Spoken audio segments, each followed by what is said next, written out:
My name is Desmond Cole, I'm 34 and I've been driving 18-wheelers since I was 21. If you've been listening to this show for a while, you already know that most of the people who show up here to tell their stories are truckers. And honestly, I think there's a reason for that. When you spend that much time alone on the road in the dark in places most people never think twice about, you start noticing things, or maybe things start noticing you. I want to say up front that I'm not a superstitious guy. My father drove trucks for 30 years and never once told me a ghost story, and I always figured that kind of talk was for people who didn't have real work to do. So when I tell you what happened to me on Route 9 outside a little town I won't name, I need you to understand that I'm not the type who goes looking for this stuff. It found me. It started on a delivery run that should have been simple. I was hauling refrigerated cargo, mostly poultry and dairy, from a distribution center up north down to a chain of grocery stores about 11 hours south. Nothing unusual about the route. I'd driven it a dozen times before. The only thing different this time was that I was running later than I wanted to because my previous stop had taken almost 3 extra hours thanks to a loading dock that couldn't get its paperwork straight. By the time I hit the halfway point, the sun was already gone, and I knew I'd need to stop somewhere for a few hours of sleep before pushing through the rest of the drive. There's a way station off Route 9 that most drivers know. It's usually staffed during the day, but overnight it's basically abandoned except for a gravel lot where truckers pull off to rest. I'd used it plenty of times, nothing special about it. Vending machine that never worked, a bathroom that smelled like bleach, and enough space to park without getting boxed in. I pulled in a little after 11 at night. There were 2 other trucks already parked, spaced out the way truckers do, everybody keeping a respectful distance so nobody's exhaust or headlights bother anybody else. I backed into a spot near the fence line, killed the engine, and figured I'd get maybe 5 hours before I needed to be moving again. Here's the thing about sleeping in a truck cab, you develop a rhythm to it. Your body learns the specific creaks and settling sounds of your own vehicle. The hum of the reefer unit keeping your cargo cold. The particular way the wind hits the trailer at a certain angle. It's like living in a house long enough that you know which stairs squeak. So when something in that rhythm changes, you feel it before you even fully wake up. I woke up around 2 in the morning because the reefer unit had stopped. Not slowed down, not sputtering, just stopped, dead silent. And for a hauler carrying refrigerated goods, that's not a small problem. That's thousands of dollars of product that could spoil, plus a mess of liability paperwork I did not want to deal with. I climbed out of the sleeper berth, threw on my jacket and stepped outside to check the unit. The night was colder than the forecast had said it would be. That kind of cold that gets into your knuckles fast. I walked around to the back of the trailer, popped open the access panel and started checking the obvious things. Fuel line, compressor, the control panel readout. Everything looked fine, no error codes, no smell of anything burning, it just wasn't running. That's when I noticed the other 2 trucks were gone. I want to be clear about the timeline here because it matters. When I parked, there were 2 trucks in that lot besides mine, and their drivers were clearly settled in for the night, cab lights off, curtains drawn, the whole 9 yards. I hadn't heard either one start up. I hadn't heard tires on gravel. There was no earthly reason for me to have slept through 2 semi-trucks pulling out of a gravel lot 10 feet from me, but there I was, standing in an empty lot except for my own rig at 2 in the morning with a dead reefer unit and nobody around to ask about it. I told myself there was probably a simple explanation. Maybe I'd slept harder than I thought. Maybe the wind covered the sound. I've learned that when something feels wrong, your brain will hand you 3 or 4 reasonable explanations before it lets you consider the 4th or 5th one, the ones that don't make sense. I took the reasonable explanations and went back to trying to fix the unit. I got down underneath the trailer to check the auxiliary battery, and that's when I heard footsteps on the gravel. Slow ones, even, deliberate, the kind of walk that isn't in a hurry to get anywhere. I slid out from under the trailer expecting to see another driver. Maybe someone from the 2 trucks that had apparently left, coming back for something they forgot. Instead, standing about 20 feet away near the edge of the lot, was a man in what looked like an old-fashioned uniform, the kind of thing you'd see on a highway patrol officer from decades ago, not the modern gear. Wide-brimmed hat, dark jacket buttoned all the way up, boots that looked like they belonged in a museum. "Evening," he said. His voice had a strange flatness to it, like someone reciting a line rather than speaking naturally. I straightened up, brushed the gravel dust off my jacket and said something like, "Evening, you work the station?" He didn't answer that. He just kept looking at me and then he said, "You shouldn't park here past midnight." Now, I've dealt with plenty of officials over the years, DOT inspectors, state troopers doing random checks, the works, and I know how to read a badge, a uniform, a tone of voice that means business. Something about this man didn't fit any of those categories. For one thing, there was no vehicle anywhere near him. No patrol car, no bike, nothing. For another, way stations don't have officers patrolling them at 2 in the morning looking for parking violations. It's the opposite. The lot exists, specifically because it's meant for overnight parking. I asked him what he meant by that, and he repeated himself word for word in the same flat tone. You shouldn't park here past midnight. I'll admit my first thought was that this guy was messing with me. Maybe some kind of prank. Maybe somebody local who likes scaring truckers passing through. I've heard of that happening in small towns that don't love having 18-wheelers rattling their windows all night. So I asked him straight out if this was some kind of joke, and that's when he took a step closer and I noticed his shadow wasn't behaving right. I want to explain this carefully because I know how it sounds. There was a light on a pole near the edge of the lot, one of those old sodium vapor lights that cast everything in an orange tint. Under any normal circumstance, a person standing under that light throws a shadow in a direction consistent with where the light is coming from. His shadow was stretching the wrong way. Not subtly wrong, completely wrong, like it belonged to someone standing on the opposite side of the light, except he was the only person there. I felt something in my stomach drop, the kind of feeling you get right before you know for certain something bad is about to happen. I took a step back toward my truck and he said one more thing before I got there. There used to be a station here before this one. People didn't leave when they were told to. I didn't ask him what that meant. I climbed up into my cab, locked the doors and sat there with my hands on the wheel like an idiot, because starting the engine wasn't going to help me if the reefer unit still wasn't working, and abandoning a full trailer of refrigerated cargo wasn't something I could just decide to do on a whim. I looked in my side mirror to check if he was still there, and he wasn't.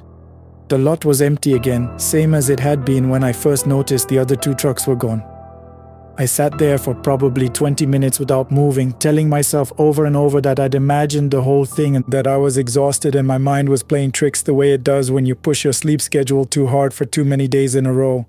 I've talked to enough long-haul drivers to know that fatigue can do strange things to a person's perception. I decided the smartest move was to just get back on the road, reefer unit or not, and find the nearest truck stop with an actual mechanic on call. I turned the key, and the engine caught immediately, no hesitation. I pulled out of that gravel lot faster than I probably should have, gravel kicking up behind my tires, and I didn't look in my mirrors again until I was back on the main road. About 10 minutes down Route 9, my reefer unit kicked back on like nothing had ever happened. I actually pulled over just to confirm it because at that point I didn't trust anything about that night, but there it was, humming along exactly the way it should have been the whole time. I want to tell you that was the end of it, but it wasn't. 2 nights later, I was parked at a completely different rest stop, nowhere near Route 9, several hundred miles away on a different leg of a different job. I was half asleep in my bunk when my phone buzzed with a text message from a number I didn't recognize. The message said, "You left the station too soon. You'll need to finish the shift." I remember staring at that message for a long time, trying to figure out who could possibly have sent it. I hadn't given my number to anyone at that way station, hadn't spoken to a soul besides that one strange man, and there was no dispatcher or company system that would generate a message like that. I called the number back immediately, and it rang exactly once before going to a tone that didn't sound like any disconnected number message I'd ever heard. Just a long, low hum, almost like a dial tone from decades ago, before it cut off entirely. I didn't sleep much after that. I drove the rest of my route with my radio on the whole time just to have some noise in the cab, and I made a point of never stopping at another way station overnight again, no matter how tired I got. If I needed rest, I found a proper truck stop with lights, cameras, and other people around. I told myself that was a smart move, regardless of whether any of it had been real. About 3 weeks after that first night, curiosity got the better of me, the way it always does eventually. I got to talking with an older driver at a diner, a guy who'd been running that same stretch of Route 9 for going on 25 years, long before I'd ever picked up a route through there. I didn't tell him everything, just asked casually if he knew anything about the history of that way station. He got quiet for a second, the way people do when you've accidentally brought up something they didn't expect to talk about, And then he told me that before the current station was built, there had been an older one on the same stretch of highway, shut down sometime in the late 60s after an incident nobody talked about much anymore. He didn't know the details firsthand, just that it involved an officer who'd worked there and some drivers who'd stopped for the night and never continued their route the next morning. The official explanation at the time was that they'd simply abandoned their jobs, walked off without notice, which happened often enough in that era that nobody looked into it too hard. But the old driver said there'd always been a rumor among truckers who worked that route back then that something had happened at that station that made a few too many people disappear at once for it to be coincidence, and the whole place got quietly shut down and rebuilt somewhere else along the highway not long after. He didn't seem to think much of it, honestly. Told the story the way you tell any old piece of trivia about a stretch of road you've driven 1,000 times. But I remember sitting there with my coffee going cold, thinking about that flat, empty voice telling me I shouldn't park there past midnight, and about a shadow that fell in the wrong direction under a light that had no business casting it that way. I never went back to that particular lot again. I still drive that general stretch of highway from time to time when a job calls for it, but I plan my stops so I'm never anywhere near that exit after dark. Maybe that's overly cautious. Maybe it really was just exhaustion and a bad joke from a local with too much time on his hands. I've turned it over in my head more times than I can count, and some nights I almost convince myself of that. But then I think about those 2 trucks that were there when I parked, gone without a sound by the time I woke up. And I think about a message from a number that doesn't exist telling me I still owed a shift I never agreed to work in the first place. And when I think about it that way, I know for certain I'm never parking at that station again, no matter how tired I get, no matter how far I still have left to drive. We continue. 22 years behind the wheel will teach a man that the road remembers things. I didn't believe that when I started. My father drove rigs for almost 3 decades before me, and his father before him, hauling lumber up through the Cascades in truck that didn't even have proper heating. I grew up thinking I'd escape that life. I wanted to go to college, maybe become an engineer, something my mother could brag about at church. But money got tight, my father's knees gave out early, and somebody had to keep the family route running. So I climbed into a cab at 19 and never really climbed back out. It's a good living if you can stomach the loneliness. I've hauled everything from frozen poultry to industrial pipe, driven through blizzards that turned the highway into a sheet of glass, and once watched a tornado cross the road half a mile ahead of me in Oklahoma. But nothing stayed with me quite like what happened during my second year on the long-haul routes when I still had more fear in me than sense. Back then, my regular stop was a truck stop diner outside a small town in eastern Oregon, the kind of place with a gravel lot, a busted neon sign missing half its letters, and coffee so strong it could strip paint. The waitress knew most of us by our coffee order instead of our names.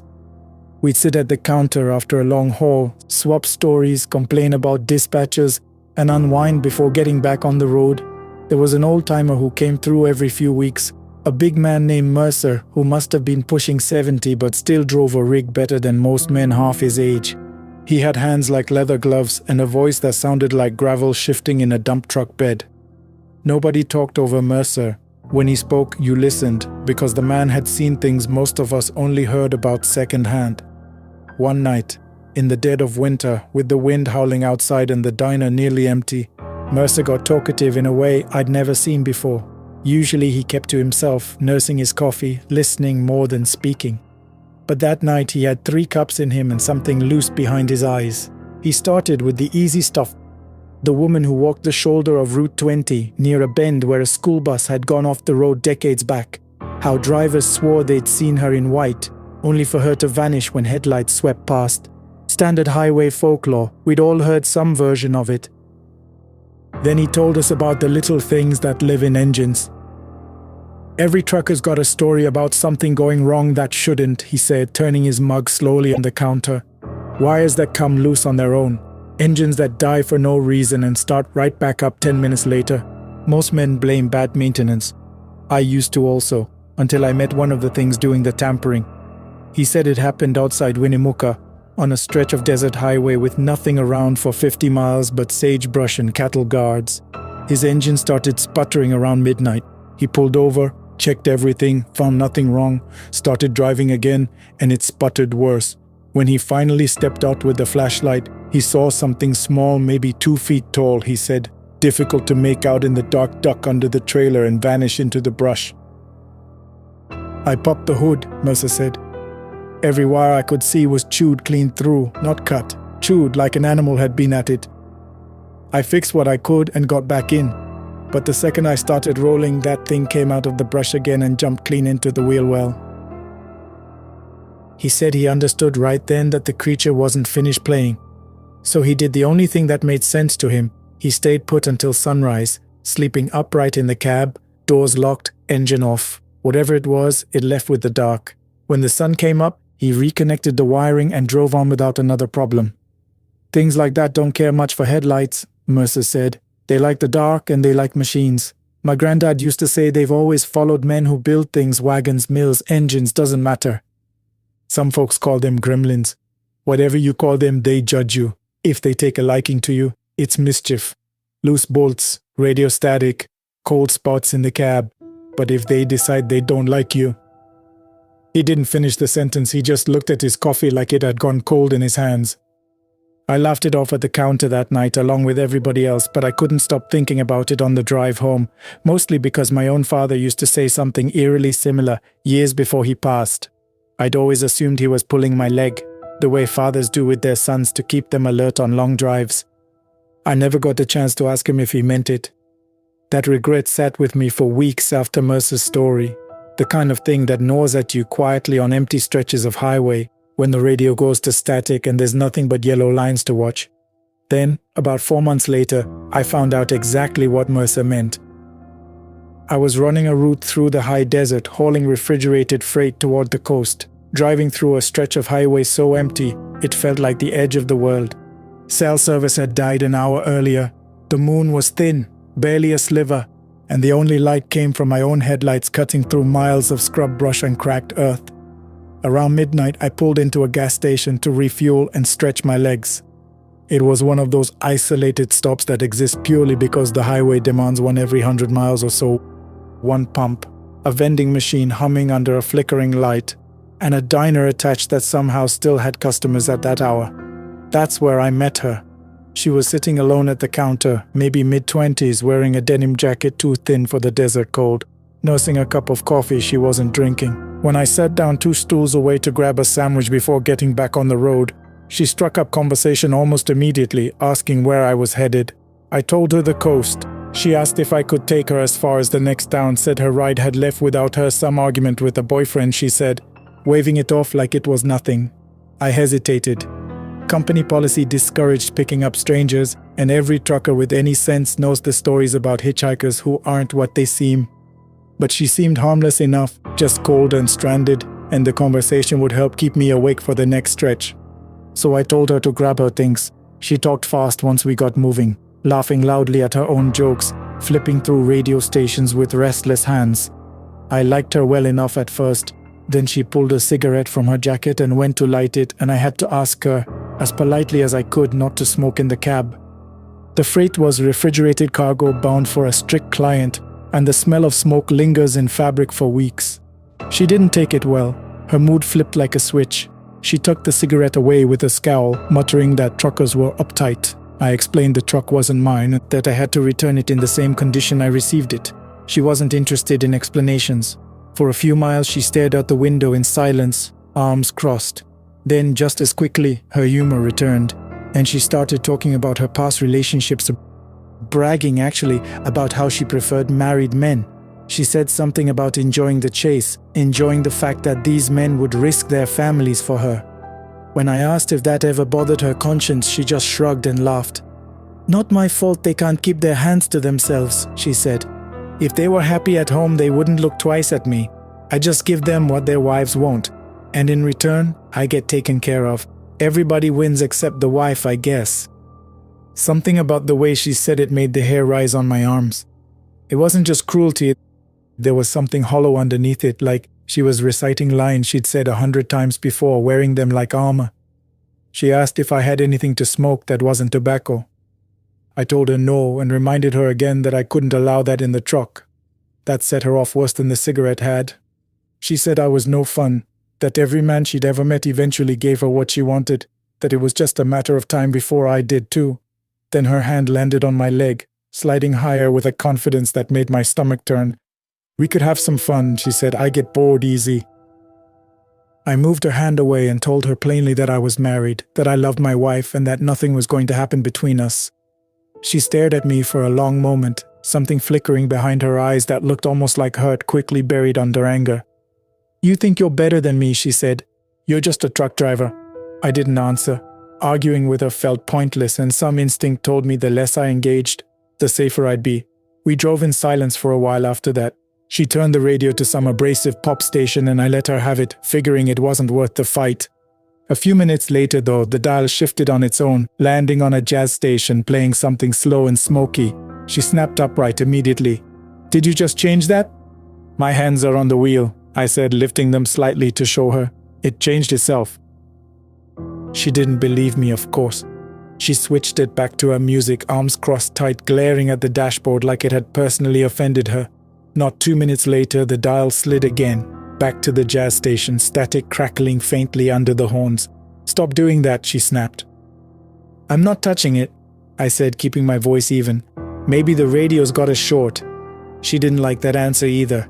She reached out and slammed her palm against the dashboard, hard enough that I told her to be careful, that it wasn't hers to break. She ignored me, calling the truck a piece of junk and saying she never should have gotten in. That's when the smell hit us, a thin curl of smoke rising from her jacket pocket. I glanced over just as she yelped and tore the jacket off, revealing that her cigarette pack, tucked away since the gas station, had somehow caught fire inside her pocket. She flung the jacket out the window, cursing, insisting the truck itself was against her. She sat there afterward in just a thin undershirt, arms crossed, glaring at me like I'd orchestrated the whole thing. After a moment, her expression shifted into something more calculating. She leaned toward me with a slow smile, clearly trying a different approach now that the anger hadn't worked. I told her as evenly as I could that I wasn't interested and to please keep her distance. That answer only annoyed her further. She opened her mouth to say something else and then yelped in pain, grabbing at her knees. The heavy metal door of the glove box had swung open on its own and struck her squarely across the legs. She rubbed at her knees, cursing under her breath, and shoved the glove box shut with more force than necessary. It popped open again almost immediately, and this time a small cascade of tools I kept stored inside a socket wrench, a pair of pliers spilled directly onto her feet. She shrieked and kicked them away, bending down to shove them back, and as she did, something slipped from her waistband and clattered onto the floor mat, a folding knife, already open blade catching the dashboard light. "What is that?" I asked, though I already knew. She snatched it up fast, folding it shut and shoving it back into her jeans. "Self-defense," she muttered. "None of your business." "You weren't planning on using that on me, were you?" Maybe I was, maybe I wasn't. Her voice had gone flat, dangerous in a way that hadn't been there before. That was enough for me. I told her plainly that she needed to get out, that I'd tolerated her attitude the whole ride and wasn't going to tolerate a hidden blade on top of it. She refused, sitting back with her arms crossed, daring me to make her leave. "Get out," I said again, pulling the truck onto the shoulder. "Make me. I'll call the highway patrol." Her eyes flickered with something like uncertainty, but her defiance came back twice as hard. "Go ahead, call them. I'll tell them you tried something with me. Your wife will hear all about it. Your whole life falls apart and it'll be your own fault." "Don't bring my family into this." She laughed cold and sharp and pulled the knife back out, flicking it open again, holding the blade where I could see it clearly. "Come and make me leave then. I dare you." I don't know what would have happened next if the truck hadn't done what it did. Before either of us could move, the engine roared to life on its own and the whole rig lurched forward and accelerating hard into a curve I hadn't steered toward. I was thrown sideways by the force of it, and so was she. Her back slammed into the passenger door, and the latch, which had never given me trouble in 3 years of driving that truck, popped open on impact. The door swung wide and she was thrown clean out of the cab. I grabbed the wheel and wrestled the truck back under control, easing off the shoulder and back onto the road. Glancing in the mirror, I watched her tumble across the asphalt, rolling several times before coming to a stop in a heap at the edge of the highway. She sat up almost immediately, face twisted with fury, covered in dust, her jeans torn at the knee. She scrambled to her feet and ran a few steps after the truck, screaming something I couldn't make out over the engine.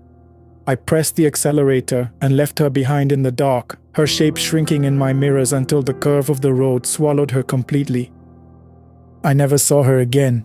I drove another hour before I trusted my hands enough to stop and check the damage, a long scrape along the door panel. Nothing worse. I sat there in a rest stop parking lot for a long while, replaying everything, trying to make sense of an engine that started itself, a door that opened on impact from an angle that should have kept it shut, a radio that wouldn't stop switching to the one station she hated. That's when Mercer's words came back to me, sitting there under those dim parking lot lights. He'd said the little things that live in machines judge the people who ride in them. If they like you, it's mischief. If they don't, they get dangerous for whoever's caused them offense. I don't know if I believe in gremlins or spirits or whatever you want to call the thing that might have been riding along in that truck's wiring long before I ever climbed behind the wheel. I know what I saw though, and I know an engine doesn't accelerate on its own, and a door doesn't fling open from the wrong direction by accident. Something in that truck decided it didn't like her. Whatever it was, it protected me.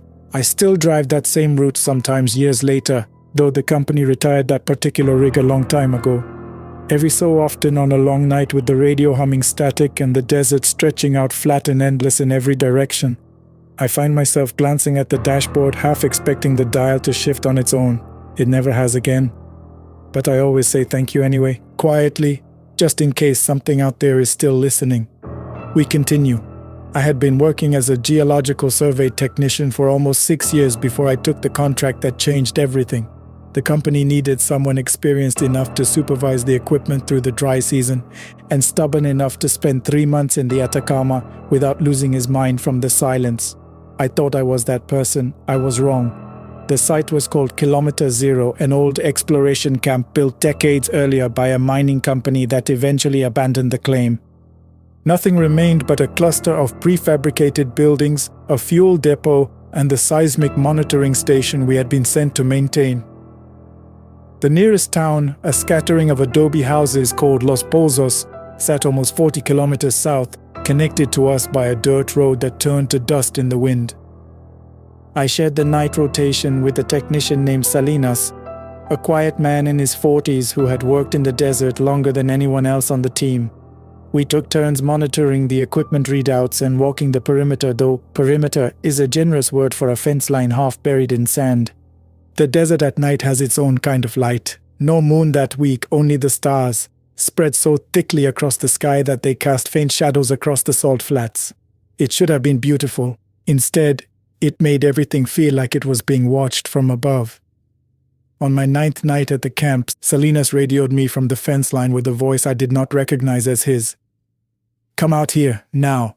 Bring your light, but don't turn it on yet." I found him crouched near the southern post, staring toward a rock formation about 200 meters off, a cluster of boulders locals called Las Tres Hermanas. He didn't speak at first, he just pointed. Standing between the rocks was a figure. Even at that distance, even in that poor light, I could tell it was a woman. She was still, facing us directly, the way a photograph is still, and something about that stillness felt deliberate, as though she had been waiting for us to notice her before she allowed herself to be seen. "She's been there for at least 10 minutes, Salinas whispered, not moving, not once. I have never been a superstitious man. I grew up in a coastal city, went to university, spent my career trusting instruments over instinct. But standing there watching that unmoving shape, I felt something ancient stir at the base of my skull, an inherited alarm that had nothing to do with reason. "Maybe she's lost," I said, though I didn't believe it. "Someone from Los Pozos." 40 kilometers on foot at 3 in the morning? Salinas didn't take his eyes off her. "Nobody walks the flats at night. Everybody who lives here knows better." We debated calling it in over the radio or approaching directly. Before we settled on anything, the woman moved. Not walked, moved the way a shadow moves when a cloud passes without any visible transition between stillness and motion. One instant she stood distant among the boulders. The next she had crossed half the distance toward the fence and neither of us had seen a single footstep. She continued advancing at a slow, unhurried pace, and as she came into the reach of our flashlights, we saw that she wore no clothing at all, and that her skin had the grey, dust-colored pallor of someone who had crawled out of the ground rather than walked across it. Salinas raised his rifle. Company policy required us to carry one for wildlife, though neither of us had ever fired it. I called out to her, demanding she identify herself, that this was a restricted work site, that she needed to stop. She gave no reaction to my voice at all, as if I was speaking a language she had never learned or had learned so long ago that it meant nothing to her anymore. At 15 meters, she stopped. Her mouth opened into something that resembled a smile, though no human mouth should have been able to stretch that wide. And then, with a violence that seemed to defy the desert's own gravity, she launched herself backward through the air and landed crouched atop the tallest of the 3 boulders, 40 feet away, as though the distance meant nothing to her at all. She stayed there in a crouch, rocking her body slightly from side to side, watching us the way a spider watches something caught at the edge of its web. Then she tilted her head back and released a sound I still cannot adequately describe.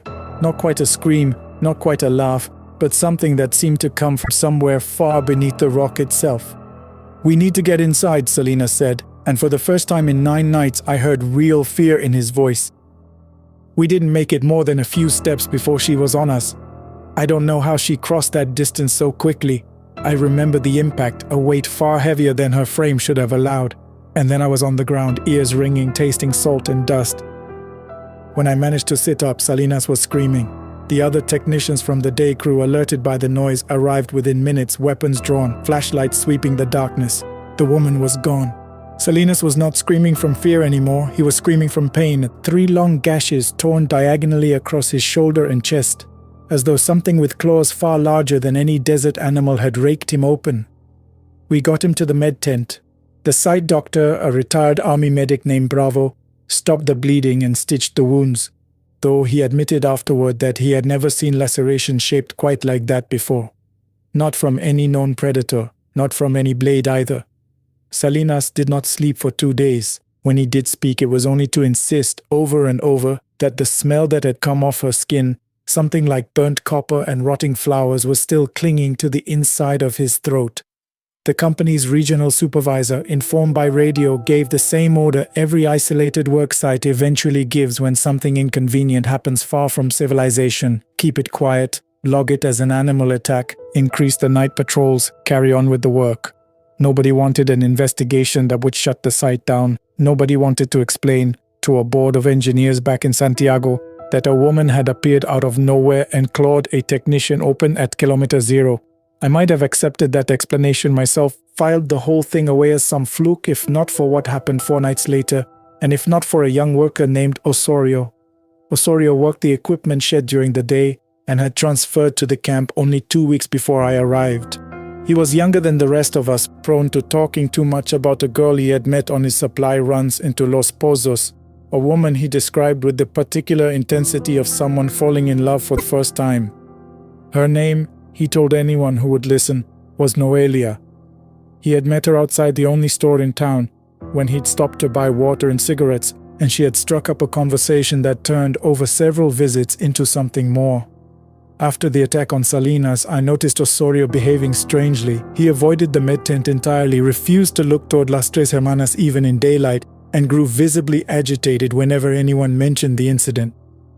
I found him one afternoon standing at the fence line, staring out at the boulders with an expression I recognized immediately, because I had worn it myself 9 nights earlier: guilt, layered over fear. "You know something," I told him. It wasn't a question. He didn't answer right away. Eventually, in a voice barely above a whisper, he admitted that 2 weeks earlier, during one of his visits to Los Pozos, Noelia had asked him to consider something more serious between them, a future, a commitment. Osorio, only 23 and uninterested in settling into desert village life, had told her plainly that it wasn't what he wanted. She had gone quiet, he said, in a way that unsettled him more than any argument would have.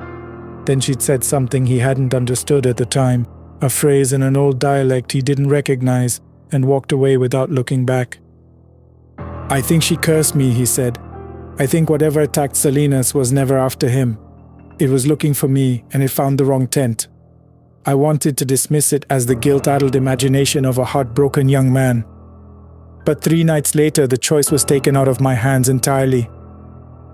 It happened during the second watch, when the doctor had stepped away from the med tent to refill his water supply, leaving me alone with Salinas, who was still recovering, and another injured worker who had twisted an ankle earlier that week.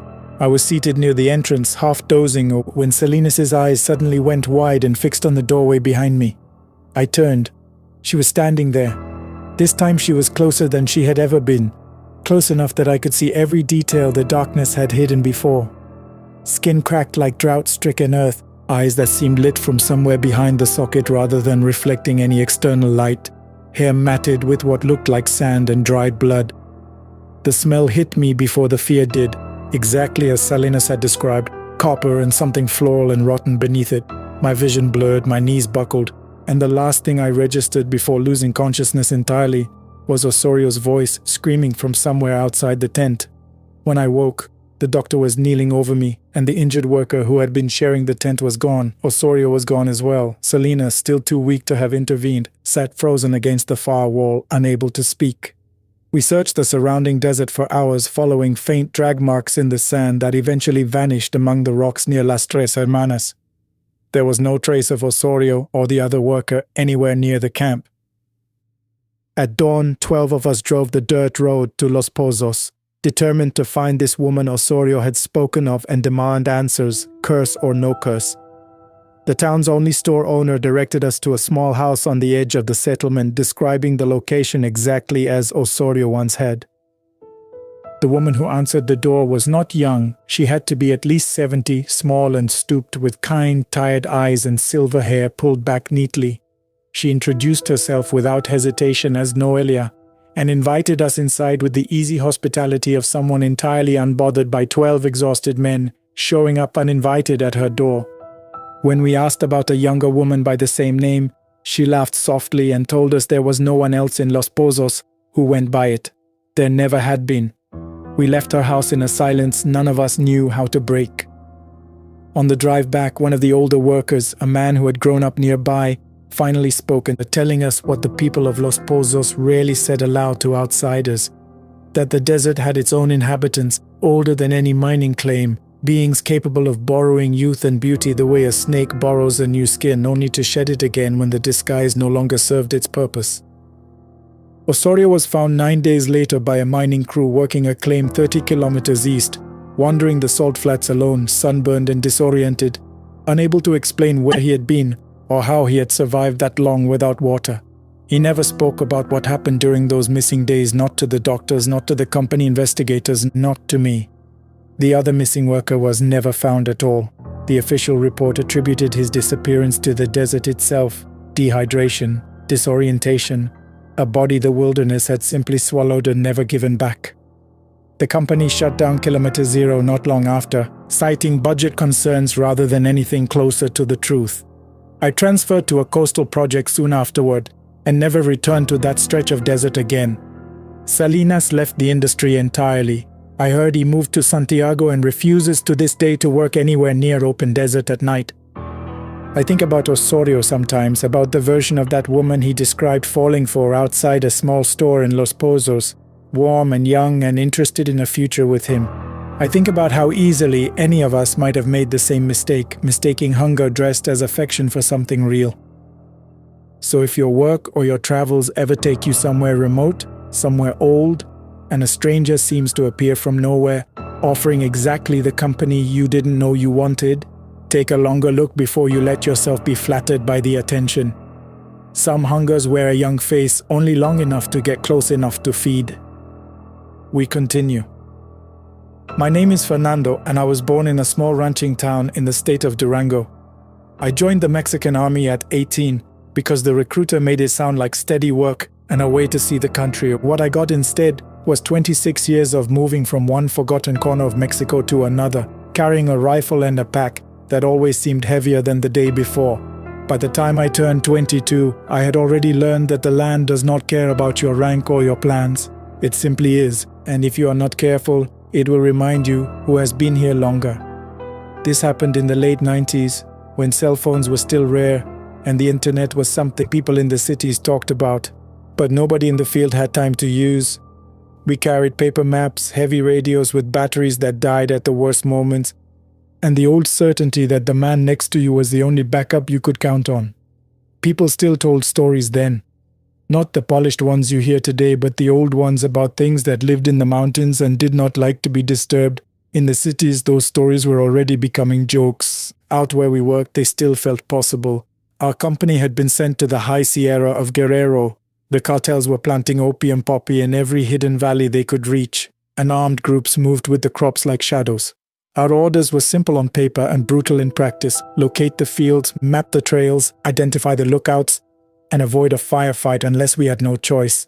We moved in small teams because the terrain ate large formations alive: steep slopes, sudden fog, rain that turned every path into a river of mud, and nights so cold the sweat on your back turned to ice. We had been in the field almost 3 weeks already, rotating between a forward camp and long patrols. Everyone was tired, everyone was careful. On the third day of this particular patrol, we crested a ridge and saw smoke rising from a narrow valley below.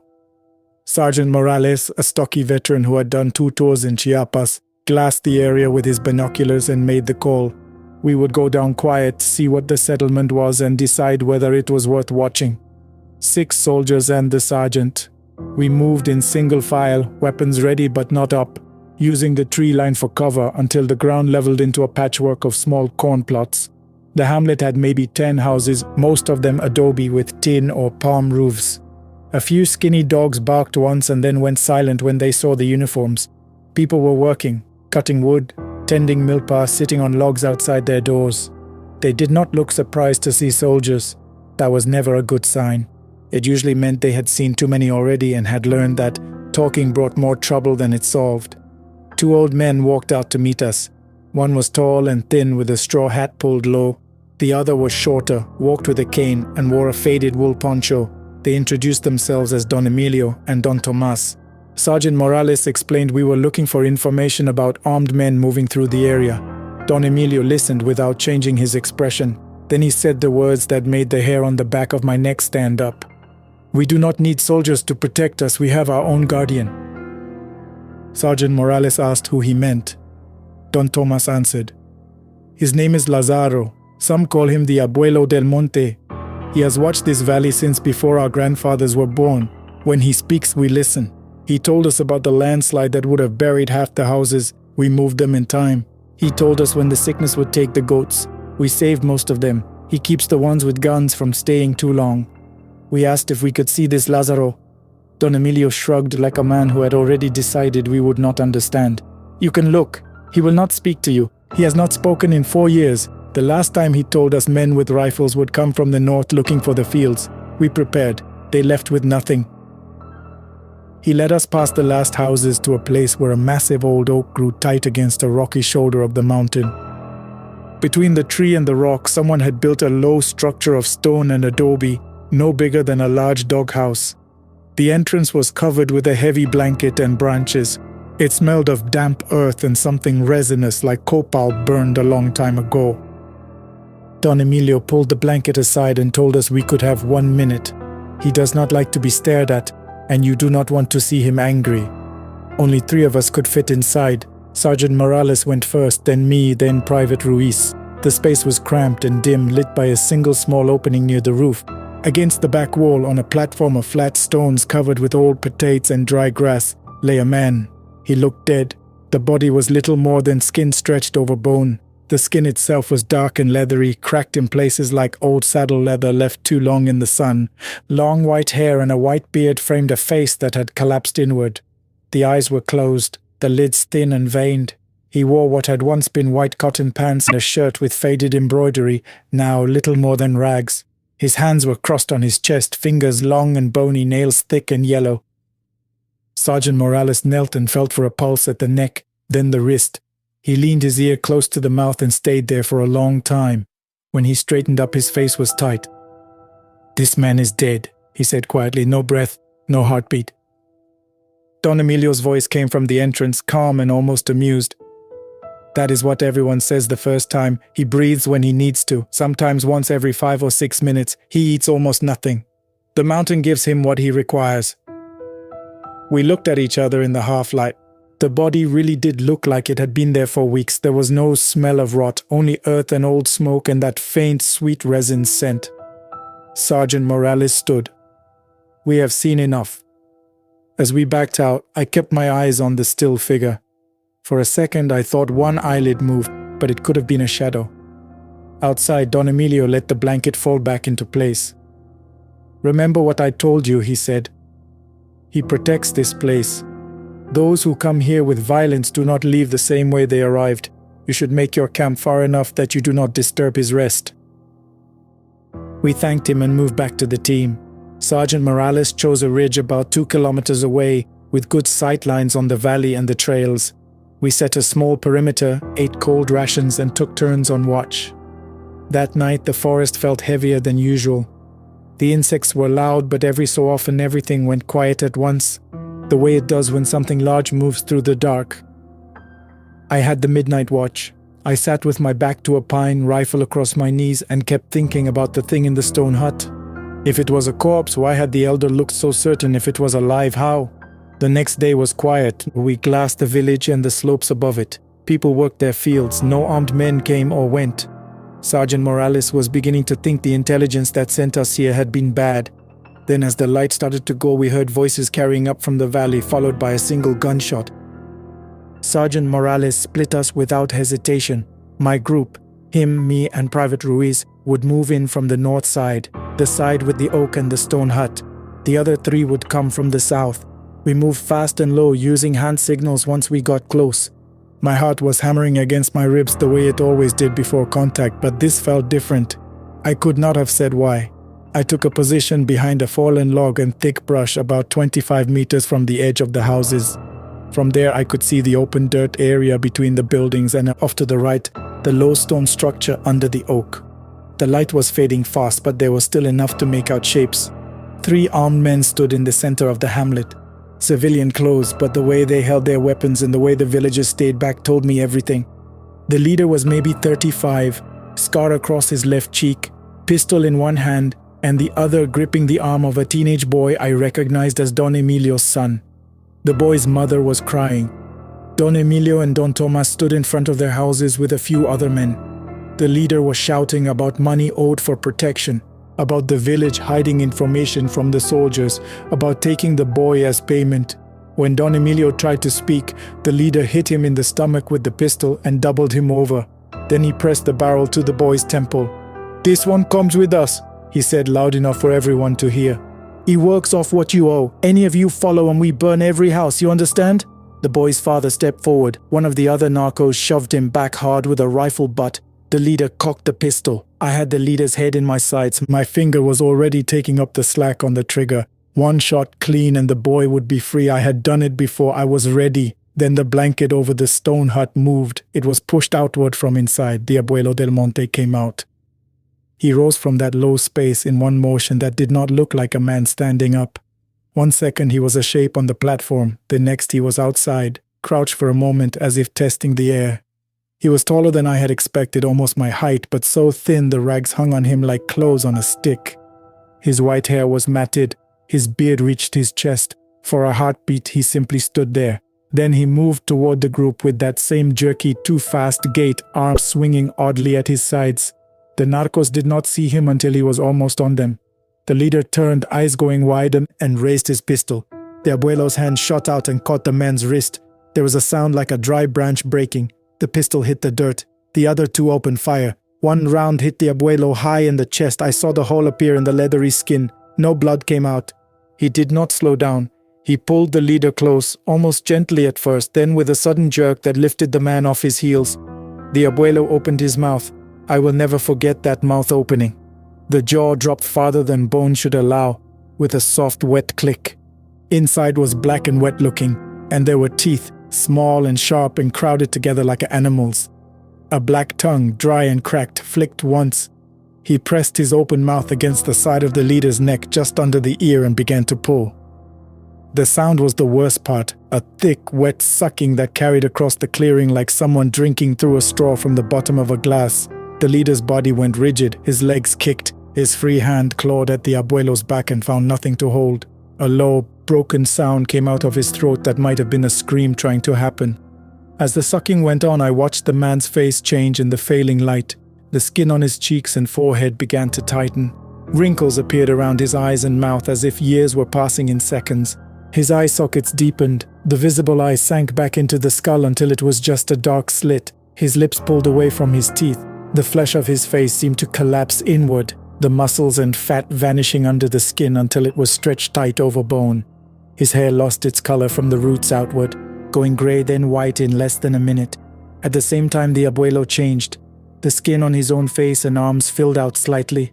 A faint flush of color moved under the gray. His chest rose and fell more noticeably.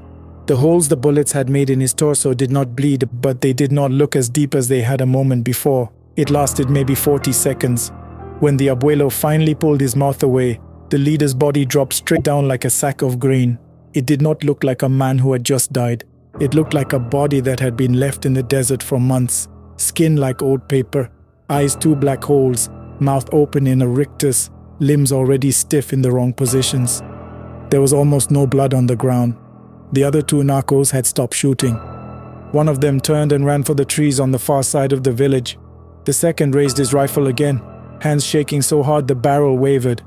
The abuelo turned his head toward him with that same jerky motion. He took 2 quick steps. The narco fired once more, the round going high. Then the abuelo was on him. He grabbed the man by the front of his jacket and lifted him until his boots left the ground. For a second they stood like that, the narco dangling, kicking. The abuelo brought his face close. I thought he was going to do the same thing again. Instead, he opened his mouth and let out a sound I still hear sometimes when the house is too quiet at night.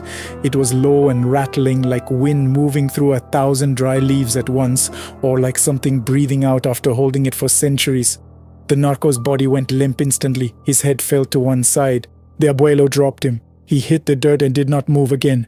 The abuelo stood in the middle of the clearing for a moment, breathing harder now, looking stronger. Then he turned. Even though I was deep in shadow, even though the light was almost gone, I knew he was looking straight at me.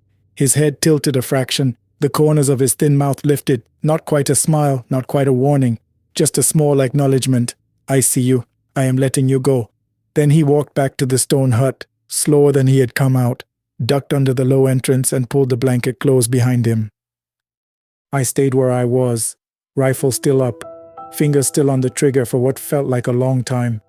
My hands were shaking so badly the front sight danced. I had seen men die in firefights. I had seen bodies after explosions. I had never seen anything that broke the rules of what a body was supposed to do. Sergeant Morales and Ruiz appeared from my left, moving low. "What the hell was that?" the sergeant hissed. Before I could answer, we heard the other team coming in from south. We stepped out into the open. The leader's body lay where it had fallen. Up close it was worse. The skin was already pulling tight. The puncture marks on the neck were small and clean. Almost no blood. The second narco was still breathing but unconscious, his pulse steady. We zip-tied his hands and feet anyway. The villagers had gone inside their houses. Only Don Emilio and Don Tomas eventually came out. They looked at the scene the way a man looks at something he has seen before and hoped never to see again. "I told you," Don Emilio said to Sergeant Morales. "The abuelo protects what is his. Those men brought violence. The mountain answered. Take your dead and go. Do not come back." We made a stretcher from a poncho and 2 saplings and started the long walk back to our camp. Carrying the extra weight over that terrain in the dark was miserable. Every step felt like the body on the stretcher was heavier than it should have been. We took turns, 2 men at a time, while the others covered the trail ahead and behind. Nobody talked much. When we reached the forward base the next morning, the military doctor took one look at the body and called for the senior medic. They worked on it for almost an hour in the medical tent, while the rest of us cleaned weapons and tried to eat. Later, the doctor came out wiping his hands on a rag, even though they were already clean. "Exsanguination and acute tissue collapse," he said. "Massive fluid loss at the cellular level. The puncture wounds are consistent with some kind of bite or sting, but nothing in this region matches the pattern. The state of the tissues suggests the body was exposed to extreme heat and dehydration for weeks. Yet the other signs of death indicate it happened less than 12 hours ago. I have never seen anything like it." One of the intelligence officers suggested it might have been a cartel ritual killing meant to scare us. The doctor shook his head. "If it is, they have developed a technique I cannot explain with any science I know. The second man is alive but in shock. He keeps saying the same thing over and over. El muerto que camina, the walking dead." They interrogated the survivor later that day. He would not look at anyone. He said the old man had come out of the hut, that bullets did not stop him, that he had watched his boss's face cave in while something drank him dry. Then he started crying and would not speak again. The official report listed the death as unknown animal attack, possibly large feline or unknown predator, with anomalous tissue degradation possibly due to environmental factors. Command decided the valley was not worth further investment. There were bigger fields and bigger groups elsewhere. We were ordered to move on. I never told them what I had seen from the bushes. If I had, they would have thought I was losing it or looking for attention. Even if someone higher up believed me, the next step would have been a larger force going back in with orders to secure the area and remove any threat. I kept seeing Don Emilio's face when he said the mountain takes care of its own. I kept seeing the abuelo's small, knowing almost smile in the dark. I decided some things are better left undisturbed. I finished my career, made sergeant, then lieutenant, and eventually retired. I have been in rooms where men died badly. I have seen what desperation and greed can make people do to each other. None of it ever felt as wrong as that night in the Guerrero Mountains.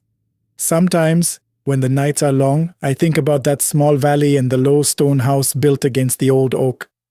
I wonder if Lazaro is still there, resting on his platform of grass and stone, breathing once every few minutes, waiting for the next man who comes with a gun and bad intentions. I wonder if the villagers still speak his name when they hear strangers on the trails. I hope they do. Because some places do not belong to the army, or the government, or the cartels. Some places belong to whatever has been there longer than any of us, and it does not need bullets to keep what is its. It only needs hunger, and it has learned to wait. We continue. My name is Marcus, and before I tell you what happened to my family last winter, I need to ask you something. Do you believe that grief can open doors that should stay shut? I used to think fear of the dark was something children grow out of. I don't think that anymore. I've been driving long-haul trucks for almost 15 years. I own one rig out right now, a red Freightliner I call Nora, after nobody in particular, just a name that felt right the day I bought her. Trucking is a lonely life, but it's honest work, and it let me build something for my daughter Sophia after her mother passed. My wife, Camila, died 3 years ago. Ovarian cancer diagnosed too late, gone in 14 months. Sophia was 7 when we buried her mother, and I remember thinking, watching my daughter throw a fistful of dirt onto that casket, that nothing worse could ever happen to us again. I was wrong about that, but I didn't know it yet. After Camila died, Sophia and I moved in with her grandmother, Doña Carmen, a widow in her late 60s who lived alone in a big old house on the edge of town. A house she'd inherited from her own aunt, a woman named Iris who none of us had ever really known. Iris had lived alone for decades and died without children, and the house had simply passed down the family line, mostly untouched, its upper rooms full of furniture and boxes nobody had bothered to sort through. Carmen insisted we move in with her. She said it made no sense for me to keep an apartment when I was gone half the month hauling freight, and she was right. She loved Sophia fiercely, the way grandmothers do when they've already lost too much, and Sophia loved her back. It was a good arrangement. For a while it even felt like healing. The trouble started in October, about 4 months after we moved in. Carmen had decided it was finally time to clean out Aunt Iris's old sitting room upstairs, a room we'd been using mostly for storage. She wanted to turn it into a proper bedroom for Sophia, something bright and new, a fresh start. I was on the road most of that week, driving a long route up through 3 states, so Carmen did the sorting herself, boxing up decades of dust and old linens. It was during that cleaning that she found the music box. She called me that Tuesday night, her voice bright with the kind of excitement only an old woman going through her dead aunt's belongings can have. She told me she'd found a beautiful little wooden music box, carved with birds along the lid, and that Sophia had been captivated by it the moment she saw it. It still plays, Carmen said. A little tune, very sweet. Sophia won't put it down. I didn't think anything of it. I told her that was nice, that Sophia deserved something sweet after the year we'd had, and I kept driving. I should have asked more questions, and I should have asked why an old woman who lived alone for 40 years would keep a child's music box locked in a drawer instead of out on a shelf. But hindsight is a luxury, and at the time I was just glad to hear my daughter had something to smile about. I got home that Friday night, later than planned because of a delay at the way station. The house was dark except for the porch light, and when I let myself in, I found Carmen sitting at the kitchen table with a cup of tea gone cold in front of her, staring at nothing. She won't stop humming it, Carmen said before I'd even taken my coat off. The little tune from the box, she hums it in her sleep. I laughed it off. Kids get songs stuck in their heads all the time, I said. But Carmen didn't laugh with me. She just looked at me with an expression I'd never seen on her before, something between worry and something else, something closer to fear. That night, I checked on Sophia before going to bed myself. She was asleep, the music box sitting on her nightstand, its lid closed. I remember standing there a moment looking at the carved birds on its surface, feeling an odd chill despite the warmth of the room. I told myself it was nothing. I went to bed. I woke up sometime past 2 in the morning to the sound of that little melody drifting down the hallway. Thin, tinny notes, slow and deliberate, the kind of sound a music box makes when it's winding down, except it never seemed to wind down. It just kept playing over and over, the same 8 or 9 notes in a loop that had no business repeating like that without someone turning the crank. I got up and walked to Sophia's room. The door was open a crack, and through it I could see her sitting up in bed, eyes closed, humming along with the melody in a flat, toneless voice that didn't sound like her own. The music box sat open on the nightstand, its little mechanism turning on its own, though I couldn't see anyone winding it. I called her name. She didn't respond right away. When she finally opened her eyes, she looked at me like she didn't recognize where she was, and then she blinked and became herself again, confused and sleepy, asking why I was standing in her doorway. I closed the music box that night and put it in a drawer across the room. I told myself it had some kind of faulty mechanism, a broken switch that let it run without being wound. I didn't sleep again until dawn. The next few days were quiet and I let myself believe the worst was over. I was wrong, of course. These things I've learned don't come all at once. They come in stages, testing how much you'll ignore before you're forced to pay attention. It was Carmen who noticed the drawings first. Sophia had always liked to draw horses, flowers, her mother's face from memory, that kind of thing. But Carmen found a stack of new drawings under Sophia's bed, dozens of them, all showing the same figure. A thin boy with dark, hollow eyes, standing in what looked like a garden, always near a large tree with twisted branches. When Carmen asked her about it, Sophia said simply that it was her friend from the box. She said his name was Teodoro, and that he'd been waiting a long time for someone to let him out. I remember the exact chill that ran through me when Carmen repeated those words to me over the phone. I was 300 miles from home, sitting in a gas station parking lot at midnight, and I felt something cold settle into my chest that didn't leave for weeks. I asked Carmen more questions that night than I probably should have over the phone. She admitted reluctantly that she remembered something now, a story her mother used to tell about Aunt Iris, about a son Iris had before she was married, a boy who died young, maybe 6 or 7 years old, decades before any of us were born. The family never spoke of him.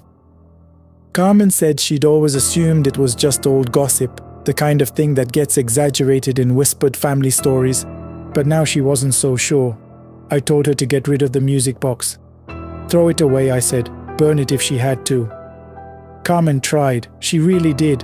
She told me later that she'd taken it out to the trash herself, wrapped in an old towel and dropped it into the bin at the curb. But 2 mornings later, Sophia had it again, sitting innocently on her nightstand, as if it had never left.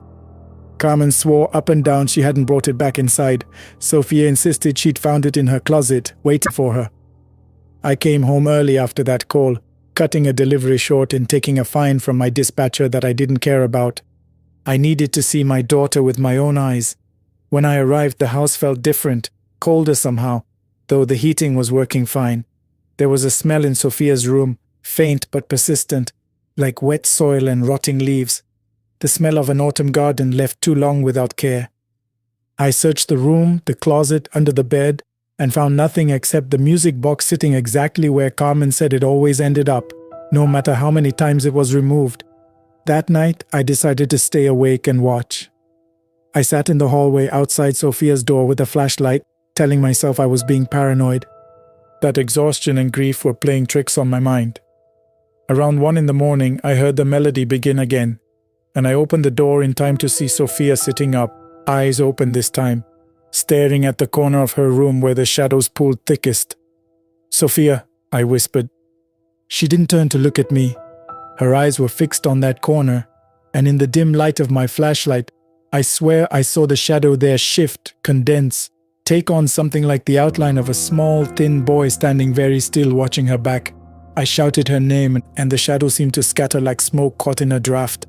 Sophia startled awake, disoriented, crying because she didn't know why I looked so frightened. I held her that night until the sun came up, and I didn't sleep at all. The next morning I told Carmen we needed real help, not the kind you find in a hardware store. She agreed immediately, more shaken than I'd ever seen her. She said she knew a woman, a friend of a friend from her church group, who dealt with these kinds of troubles, a woman named Herminia, who'd helped another family years ago with something similar, a house that wouldn't let go of its dead. Herminia came 2 days later, an elderly woman with sharp eyes and a calm voice that didn't match the gravity of what she told us. She walked through the house slowly, pausing longest in Sophia's room, running her fingers along the walls near that same corner where I'd seen the shadow gather.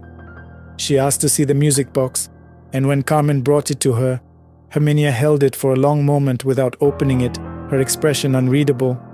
She told us what she believed, speaking plainly, without theatrics. She said the boy attached to that box had died angry and alone, forgotten by a mother who'd hidden his existence out of shame, and that grief and anger like that doesn't simply fade with time, it waits, patient as stone for a new connection, a new child willing to listen. She said Sophia's own grief over her mother had made her more open to that connection than she should have been, more willing to accept comfort from something that didn't have her best interests at heart. Herminia told us the entity wanted company more than anything else, and that its intentions, whatever comfort they might masquerade as, would only grow more demanding, more possessive, the longer it stayed connected to my daughter. She said we needed to act quickly, before the connection deepened further.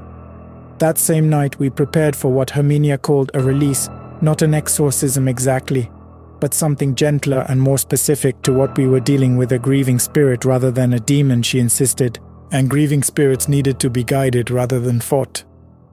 We gathered in Sophia's room after midnight, Herminia, Carmen, myself, and Sophia, half asleep and confused but trusting us enough to go along with it. Herminia had brought salt, candles, and a small bundle of dried herbs she burned slowly, filling the room with a bitter, smoky scent that stung my eyes. She spoke to the corner of the room directly, in a low, steady voice, addressing the boy by the name Sophia had given him. She told him his mother was gone, that the woman who had hidden him away had died long ago and could no longer keep him bound to that house through her shame. She said it was time for him to leave, that no one there could be the mother he was looking for, no matter how much comfort Sophia's grief had offered him. For a long moment, nothing happened. Then the temperature in the room dropped so suddenly, I saw my own breath fog in the candlelight. The music box, sitting closed on the nightstand, began to rattle violently, its lid straining against some pressure from inside, though nothing could possibly have been moving the mechanism that hard. Sophia began to cry, clutching my arm, saying she could hear him screaming, that he didn't want to leave, that he was scared of being alone again. Herminia didn't stop. She kept speaking, her voice never wavering, repeating those same words about his mother being gone, about there being nothing left in this house for him, urging him toward whatever peace waited beyond it. The shadows in the corner seemed to writhe, thinning and thickening in a way that made my stomach turn, and for one terrible instant I thought I saw a small face pressed against the dark, mouth open in a silent wail of grief and fury. Then the music box lid burst open on its own, and the melody played once, loud and distorted, before the mechanism inside simply stopped, gears jamming with an audible crack that none of us could explain. The cold in the room lifted all at once, replaced by ordinary autumn air, and the shadows in the corners settled back into being nothing more than shadows. Sophia went limp against me, exhausted, and slept through the rest of that night without a single word about the boy in the garden. Herminia told us to bury the music box, not burn it, out past the property line, somewhere it could rest without disturbing the living again. I did it myself the next morning, digging a hole beneath an old oak tree at the edge of a field a few miles from the house, and I said a few words over it, not quite a prayer, but something close, wishing whatever remained of that boy some measure of peace he'd never found in life. In the weeks that followed, the house slowly returned to normal. Sophia stopped drawing the boy in the garden. She never spoke of Teodoro again, and when I gently asked her about it once, months later, she looked at me with genuine confusion, as if the memory had simply been erased, smoothed over like sand after a wave. Carmen finished turning that upstairs room into Sophia's new bedroom, bright and cheerful with new furniture and nothing at all from Aunt Iris's old collection. We never spoke of the music box in that house again, though I noticed Carmen still crossed herself every time she passed that upstairs corner, a habit that never quite went away. I still drive my truck up and down those same highways, still spend long nights alone with my thoughts somewhere between one town and the next. But I think differently now about the things we carry with us, the objects we inherit without understanding their weight. I used to believe grief was something only the living carried, something time eventually wore down to nothing. I don't believe that anymore. Somewhere out past that field, under an old oak tree, there's a small wooden box with birds carved into its lid. Silent now, its melody finally at rest. I hope it stays that way. But some nights, driving alone under a sky full of stars, I find myself humming a tune I don't remember learning, and I have to stop myself, roll down the window and let the cold night air clear my head before I can convince myself it's nothing at all. We continue. I used to believe that fear was something you left behind in childhood, the kind of thing that faded once you understood how the world actually worked. I don't believe that anymore, not since October 3 years ago when 4 of us drove north through the Virginia mountains and stopped for the night in a place we should have kept driving past. My name is Marcus. I was 26 that year, working construction in Roanoke, saving every dollar I could toward a place of my own. My 3 closest friends, Dalton, Reggie, and a quieter guy named Owen, who'd only started running with us a couple years before, had been talking for months about a hunting trip up near the Tennessee line. None of us had done anything like it before. We weren't real hunters, we just wanted a weekend away from jobs and rent and everything else that was starting to feel heavier than it should at our age. Dalton was the one who found the cabin, a rental up in the hills outside a town so small it didn't have a stoplight. He'd seen pictures online, a wraparound porch, a wood stove, a creek running behind it. It looked like something out of a magazine, and it was cheap enough that none of us could talk ourselves out of it. We split the cost 4 ways, packed Reggie's truck with more gear than we needed, and left early on a Friday morning so we'd have daylight to find the place. The drive was supposed to take about 5 hours. It ended up taking closer to 9, though not because of anything supernatural, at least not yet. We stopped twice for gas. Once for a diner lunch that Owen insisted on because he'd read a review online, and once more because Dalton wanted to see some overlook he'd heard about. Looking back, none of those delays mattered much. What mattered was the last stretch, a 2-lane state road called Route 9 that cut through a section of national forest the GPS insisted was the fastest way in. The forest swallowed the daylight fast. By 6 in the evening, the sky had gone the color of a bruise. And not long after that, the rain started, not a drizzle, but a hard driving rain that turned the asphalt into something closer to a river. Reggie was driving, and I remember him leaning forward over the wheel, squinting through wipers that couldn't keep up. "We should pull over," he said. "I can't see 3 feet in front of the truck." None of us argued. About a mile up the road, we came across a turnout, one of those gravel pull-offs the Forest Service puts in for hikers and campers, with a couple of picnic tables, a pit toilet, and a wooden sign so weathered you could barely read the name burned into it, Blackwood Pass. There were no other cars. There wasn't another building for miles in any direction. Reggie pulled in, cut the engine, and for a while we just sat there listening to the rain hammer the roof. "This is kind of nice, actually," Dalton said after a bit, and he wasn't wrong. Even in the storm, you could see there was something almost peaceful about the spot, tall pines pressing in close on every side. A split-rail fence marking off where the gravel ended and the tree line began.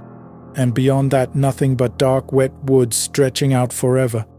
We ate some of the snacks we'd packed, told a few stories, and somewhere in there, tired from the drive and lulled by the sound of the rain, all 4 of us fell asleep in the truck. I woke up sometime after 11. The rain had stopped. The other 3 were still out, Reggie's head tipped back against the headrest, Dalton snoring softly against the window. I got out to stretch my legs, and that's when I noticed how quiet it had gotten. Not the ordinary quiet of a rainy night, but something heavier, like the forest itself was holding its breath. The clouds were breaking apart overhead, and moonlight came down through the gaps in ragged silver patches. Everything smelled like wet bark and turned earth. I walked a few yards toward the fence just to look at the tree line, and that's when I saw them.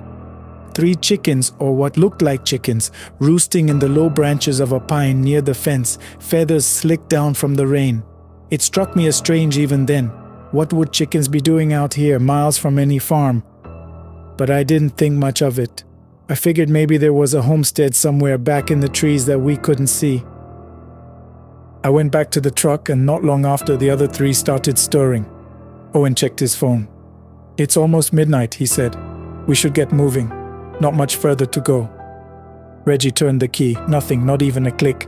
He tried again and again, and the engine wouldn't turn over at all. "You're kidding me," Dalton muttered, and got out to look under the hood, though none of us really knew what we were looking for. While he was up there fumbling around with a flashlight, Owen and I stepped away from the truck toward the fence, and that's when we both heard it at the same time, a high, thin sound drifting out of the woods. Laughter. Not adult laughter. It sounded like children, several of them giggling somewhere back in the trees, just past where the moonlight gave out. "You hear that?" Owen asked, and I could tell by his voice he already knew I had. I called out toward the truck. "Reggie, Dalton, you guys hear kids out there?" Dalton straightened up from under the hood, wiping his hands on his jeans. "Kids? Out here? At midnight?" He laughed, but it came out uneasy. "Maybe it's a campsite back in the woods." We all stood there a moment, listening. The laughter came again, closer this time, and now it didn't sound quite right, too sharp. Too many voices layered on top of each other in a way that didn't match how far away it seemed to be coming from. Then something struck me in the shoulder. I looked down and saw a smear of mud on my jacket, and a second later a small stone hit the gravel by my foot. I looked up toward the fence line and saw nothing but the dark shapes of trees. "Somebody's throwing rocks at us," I said, and I heard how strange it sounded even as I said it. Reggie came around from the driver's side, and right about then, Dalton, who'd never had much patience for being spooked, cupped his hands around his mouth and shouted toward the tree line. "Hey, whoever's out there, quit throwing rocks or come out here and say something to my face." The laughter stopped instantly, like someone had switched it off. For a few seconds there was nothing but that same unnatural silence, and I remember feeling relieved, thinking whatever it was had gone. Then, from somewhere close to the fence, a voice answered him. It wasn't a child's voice. It was low, rasping, and it spoke in a language none of us recognized, not English, not anything we could place 3 or 4 words, clipped and guttural, followed immediately by that same high, mocking laughter, now coming from what sounded like a dozen directions at once. I have never in my life felt cold the way I felt cold in that moment, standing in the humid aftermath of a summer storm. "Get in the truck," Reggie said, his voice gone tight. "Get in the truck right now." We piled in, and Reggie turned the key again, over and over, and the engine gave nothing but a dry, useless click each time. Dalton, sitting up front, had his hand braced against the dash, and I could see even in the dark that his knuckles had gone white. That's when the first thump landed on the roof of the truck hard enough that all 4 of us flinched, and Owen let out a short, sharp cry. Then another thump, and another, coming from different points on the roof and hood, like hail, except the sky above us had cleared to almost nothing but stars. Something skittered across the windshield and left behind a wet, dark smear, and in the glow of the dome light I saw it was blood, and tangled in it, a few loose feathers. "Windows up," Reggie said, "all the way up now." We scrambled to get every window sealed, and just as the last one clicked shut, something landed on the hood with enough weight to rock the whole truck on its shocks. I looked up through the windshield, and for one endless second I saw it clearly, lit by a stray patch of moonlight, a small hunched shape, no taller than a child but with a face like a shrunken old man's, deep folds of grey skin, eyes set too far apart and shining wet and black.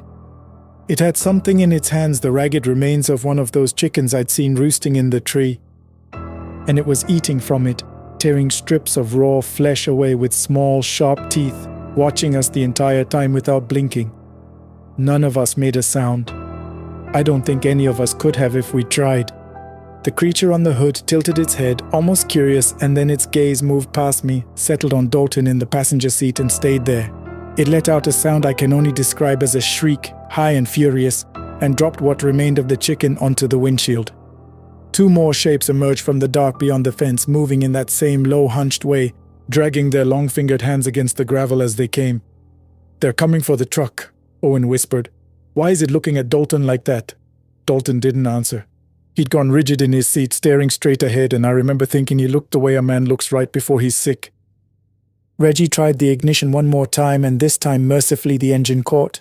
The headlights flared on, and in that sudden white light the creatures scattered back from the truck, hissing, shielding their faces with those long grey hands. Reggie threw the truck into reverse so hard we all lurched forward against our belts, and he backed out of that turnout and onto Route 9 without ever slowing down to check for oncoming traffic. None of us said a word for what must have been 10 minutes, just the sound of the tires on wet asphalt and our own ragged breathing. It was Owen who finally spoke. "What was that thing dragging on the ground back there? Before we pulled out, did anyone else see it?" I had seen it, a shape low to the ground being pulled backward into the trees by two of the small hunched figures. In the second before we'd sped off, the shape had turned its head, and even at that distance, in that light, I recognized the face. It was Dalton's.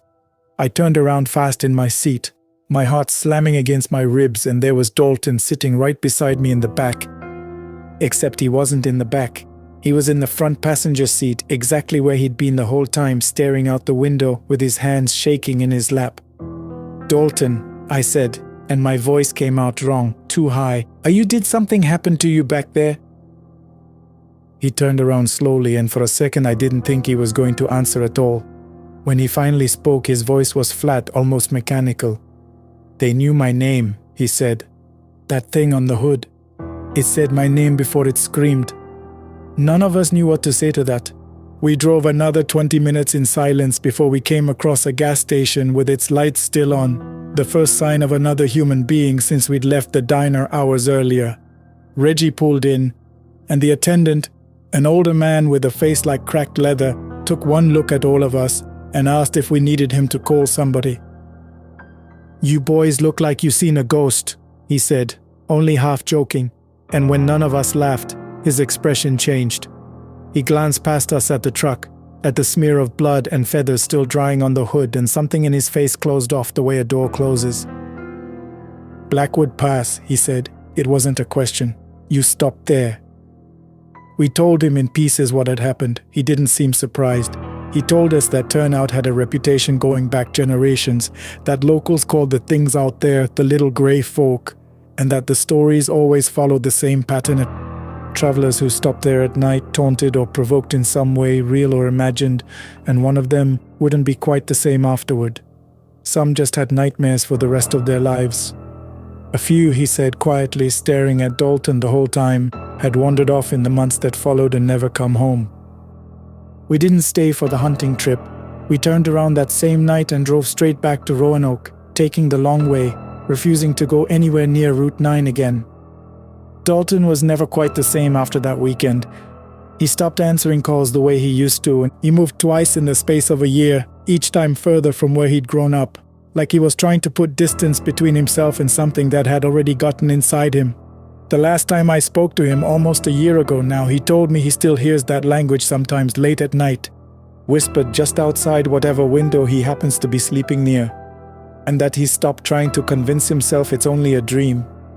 Reggie and Owen and I still talk, though not as often as we used to, and never about that night. It's not something any of us know how to put into ordinary words. I'm only telling it now because I think somebody should know, in case they ever find themselves driving that road after dark, tired, and looking for somewhere quiet to pull over and rest. If you ever see a turnout back in those mountains with a sign for Blackwood Pass, do yourself a favor and keep driving, no matter how tired you are, no matter how bad the storm gets. Whatever waits in those trees is patient, and it is always listening for someone to say the wrong thing out loud.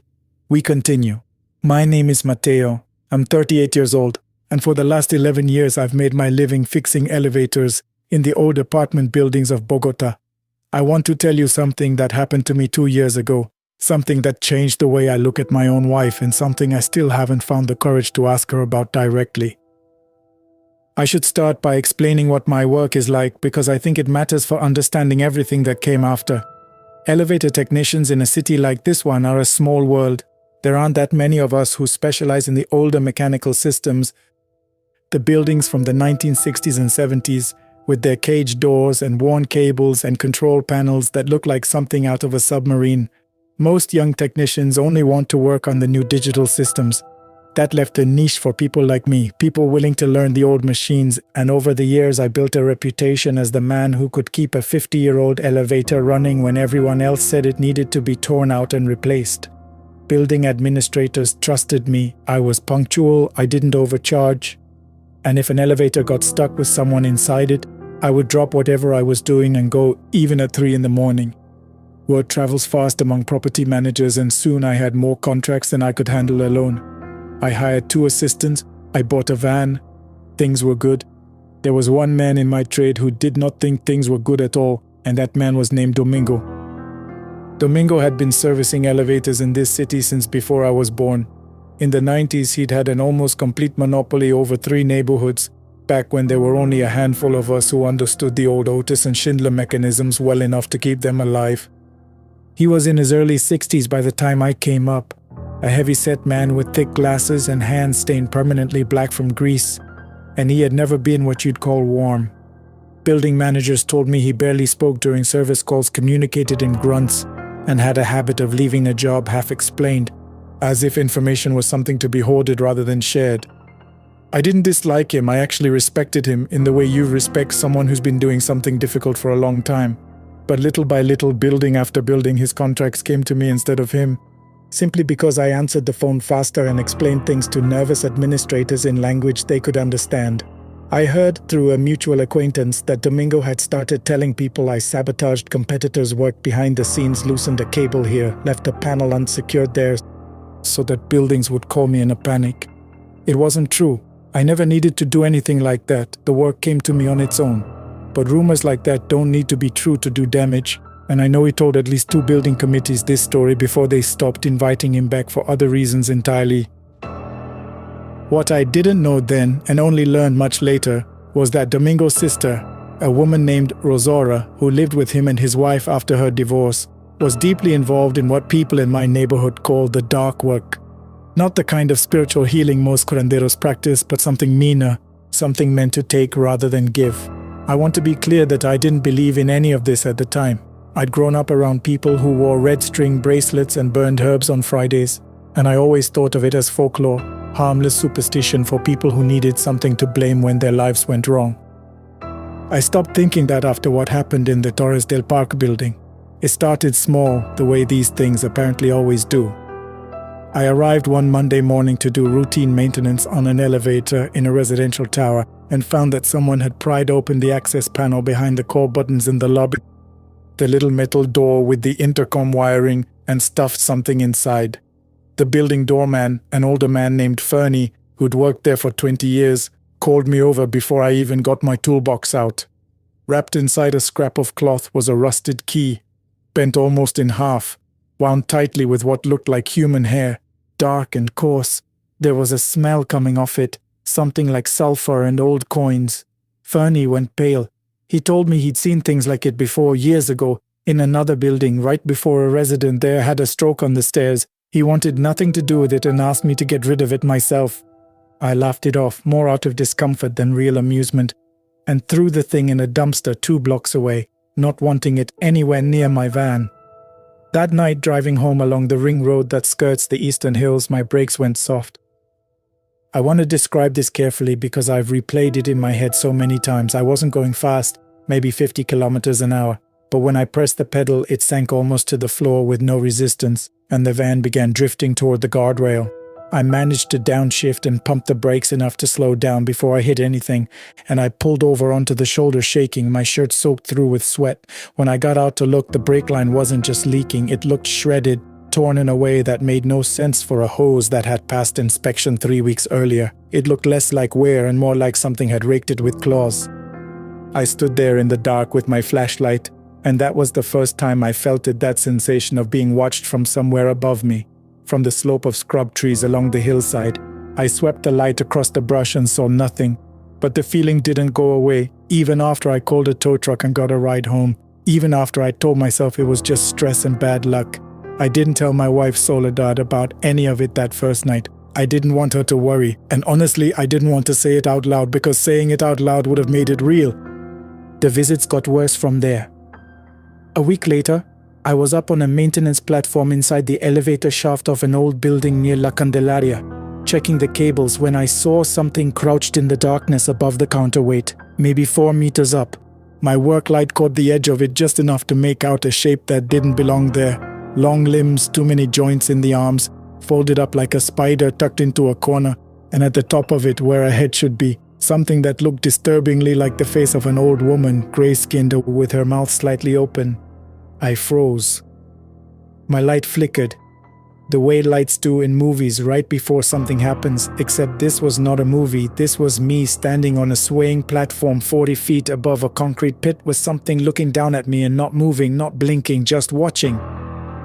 I got out of that shaft faster than I've ever climbed anything in my life. My assistant, a young man named Ivan, asked me if I was all right, and I told him I thought I saw a rat. He didn't believe me. You don't run like that from a rat, but he didn't push. After that, I saw her constantly. That's how I started thinking of it as her, because the face never changed, crouched in reflections in the polished steel of elevator doors, standing very still at the end of long hallways when I opened panel doors to check wiring.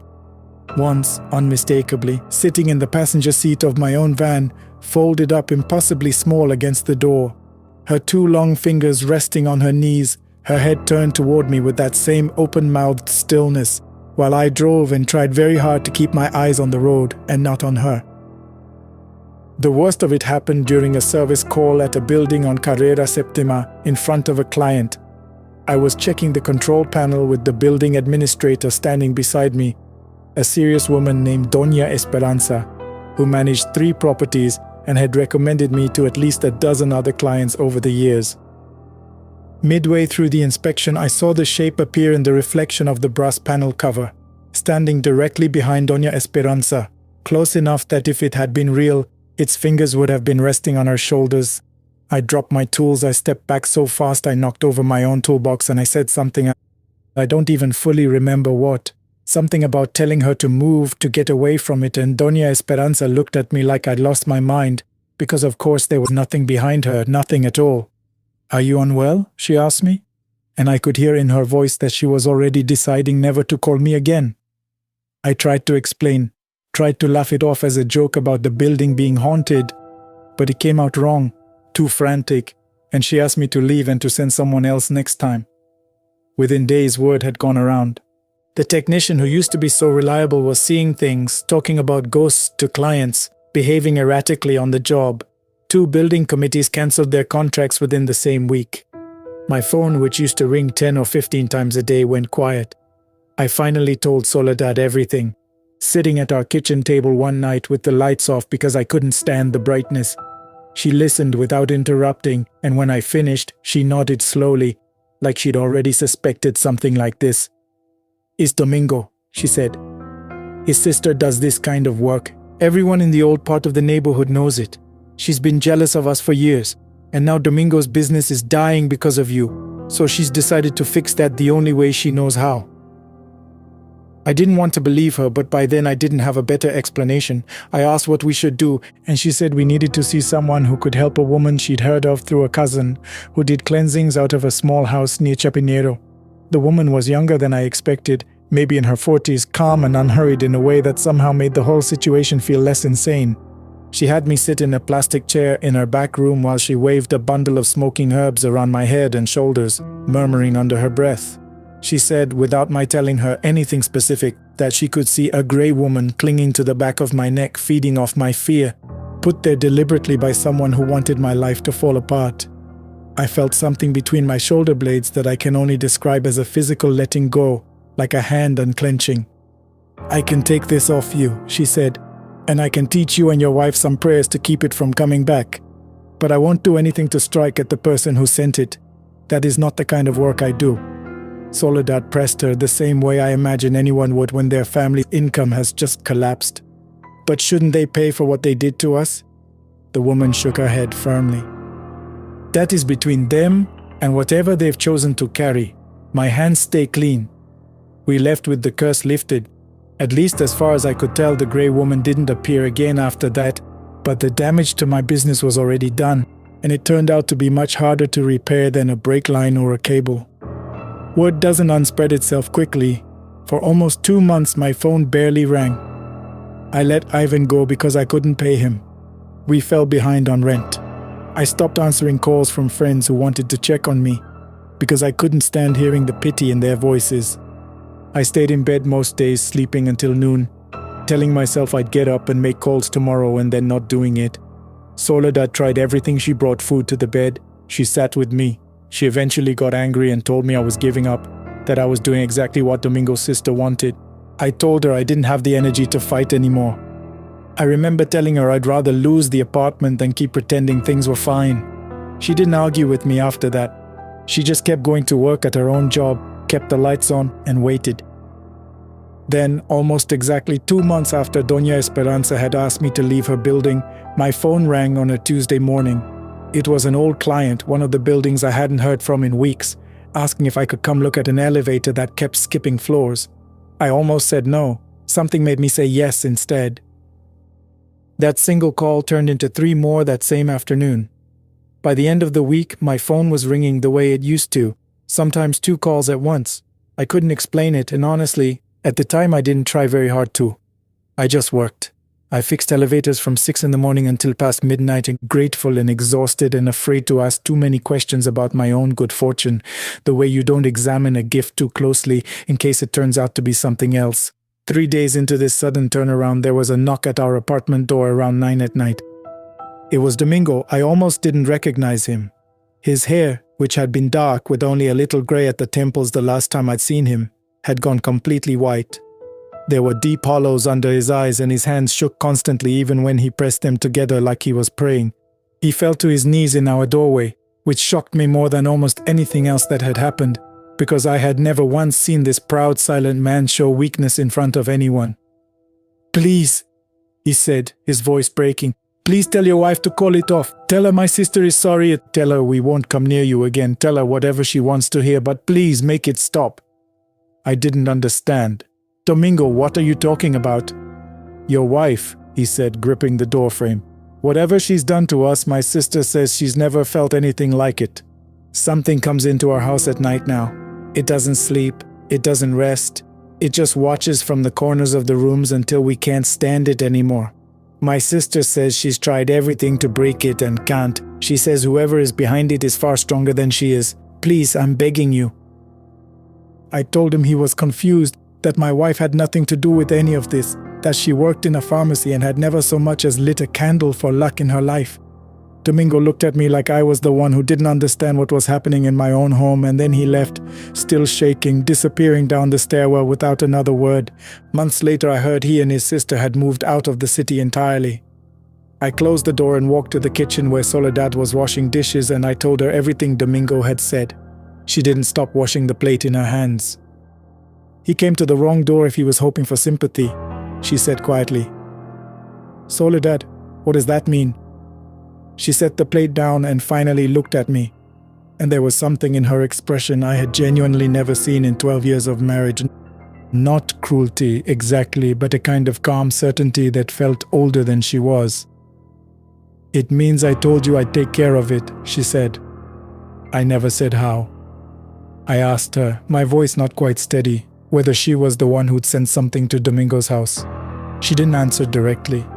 She only said that some things a wife does for her family are better left unexplained, and that I should be grateful things had turned out the way they had, and that I should go finish my dinner before it got cold. I never asked her again, not because I stopped wondering, but because some part of me understood that she had already decided the conversation was over, and that pushing further might show me something I wasn't prepared to live with. My business is thriving again now, better than it ever was before. I tell myself it's because I work hard and people trust me. But some nights when Soledad is already asleep beside me, I lie awake and think about the calm in her voice that evening at the sink, and I wonder how many other things about my own wife I've never once thought to ask. We continue. The past has a way of sinking into the walls of certain places. You can repaint them, change the furniture, even knock down a few partitions, but the weight of what happened there never really leaves. It lingers in the corners, in the way the light falls at certain hours, in the small sounds that have no logical source. Most people walk past those places every day without noticing. Some of us are unlucky enough to buy one. My name is Fernando, and 7 years ago I bought a corner building on the eastern edge of Guadalajara with the idea of turning it into the taqueria I had been planning since I was 22. I had spent almost a decade working in other people's kitchens, first as a dishwasher, then prep cook, then line cook, saving every extra peso, learning every recipe I could, and telling myself that one day I would have a place where the tortillas were made fresh every hour and the meat was never rushed. When I finally had enough for a down payment and a small loan, I started looking. The building on Calle Morelos was not in the best part of the neighborhood. Foot traffic had dropped over the years, several shops nearby had closed, and the streetlights were unreliable. But the price was almost suspiciously low, and the kitchen, though old, had a solid comal, a decent grill, and enough space for a small dining area with 8 tables. The real estate agent, a tired-looking man in his 50s, kept repeating that the owner just wants it gone quickly. Family matters, he said. I did not ask too many questions. I walked through the empty rooms twice, checked that the gas lines were intact, and signed the papers 10 days later. The first night I spent there, I felt like a child who had finally been given the keys to his own fort. I brought a thin mattress, a lantern, and a notebook where I had sketched the layout 100 times. I fell asleep on the floor of what would become the dining room, listening to the distant sound of traffic and imagining the smell of onions and cilantro filling the air the following month. I woke sometime after 3 in the morning to the sound of a spatula scraping across metal. It was not loud, but it was unmistakable, the same sound I had heard 1,000 times in other kitchens. I sat up, heart hammering, and listened. There was also the soft, rhythmic sound of a knife on a cutting board. I grabbed the lantern and a heavy wrench I had left by the door and walked toward the kitchen. The room was dark and empty. The comal was cold, the prep table was clean, nothing had been moved. I checked the back door, still locked from the inside. I checked the small storage room, nothing but empty shelves and the faint smell of old grease. I stood there for several minutes, listening to my own breathing, then told myself it was an old building with old pipes and went back to the mattress. Sleep did not come easily after that. Over the next week, I heard the sounds 3 more times. Always at night, always the same, cooking sounds with no one there. I bought a cheap motion-activated camera and set it up on a shelf facing the grill. The footage showed an empty kitchen the entire night. No movement, no lights, no shadows. Yet on 2 separate mornings, I arrived to find the grill slightly warm and the smell of cooked meat hanging in the air. I convinced myself it was residual heat from the previous day or a faulty gas valve. I had a technician come out, he found nothing wrong, and I hired 2 people. Luis was 26, quiet, and had worked the line at a much larger taqueria downtown. Sofia was 19 and had just finished a short course in restaurant service. We spent 12 days cleaning, painting the walls a clean white, repairing the old sign, and testing recipes until the tacos tasted the way I remembered them from my grandmother's kitchen. The opening was small, family, a few friends from previous jobs, and some curious neighbors. We sold out of pasta and barbacoa by 10 o'clock. People said the food was good. I went home that night feeling, for the first time in years, that I had made the right decision. 3 weeks later, an older woman came in during the quiet hour between lunch and dinner. She ordered 2 tacos al pastor, ate slowly, and then asked to speak with the owner. When I sat down across from her, she introduced herself as Doña Guadalupe. She had lived across the street for 31 years. "You bought the old place from Don Hector," she said. It was not a question. I told her I had bought it from the bank after the previous owner defaulted on some payments. She nodded as if that explained everything. "Doña Carmen ran this kitchen for 35 years, she continued. People came from Providencia and even Zapopan for her food. She never used pre-made anything, everything chopped by hand, meat marinated the night before. Then her son started pushing her to work longer hours to buy cheaper cuts and to open earlier and close later. She was already having chest pains. One night during a big order, she collapsed right there by the grill. They found her the next morning. Hector sold everything he could and left the city within a month. He could not stand to be here. I thanked her for telling me and offered her more tacos. She accepted, but before she left, she looked around the dining room once more. "If you are going to keep this place," she said quietly, "do it the way she did. She loved this kitchen. Some people say she never really left it." I smiled the polite smile you give when you think someone is being overly dramatic and went back to work. I had too many other things to worry about. Payroll, suppliers, the loan payments, to spend time on ghost stories. For the first 2 months, business was steady but not spectacular. Then something changed. On 3 separate mornings, I arrived to find that someone had already prepped the onions and cilantro with perfect, even cuts, the exact size Doña Carmen was apparently known for.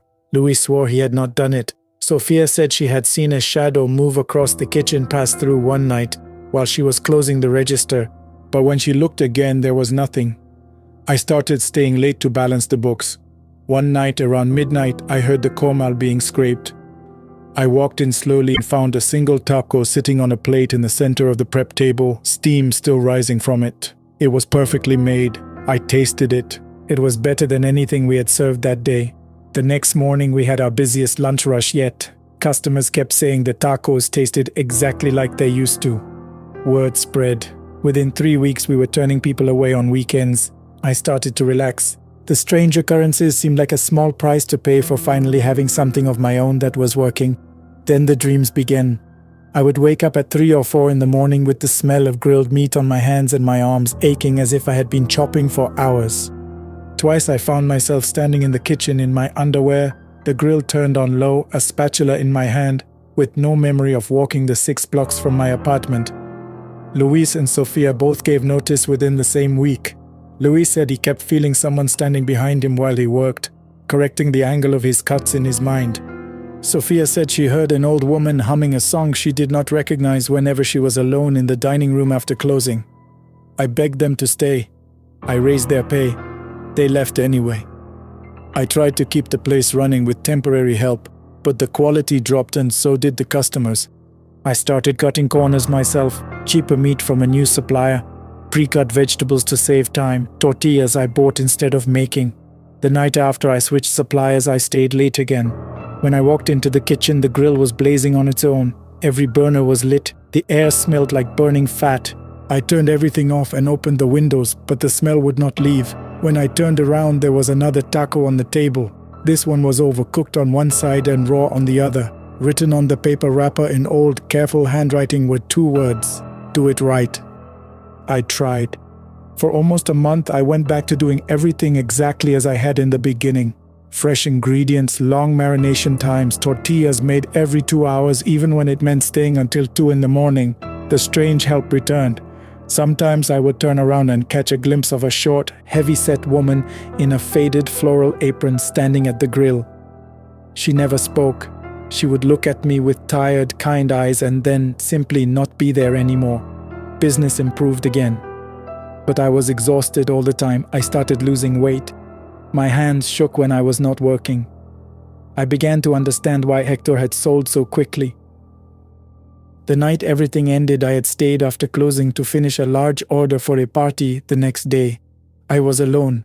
Around 1:30, the lights in the kitchen flickered and then went out completely. I heard the comal being scraped again, but this time it was louder, almost angry.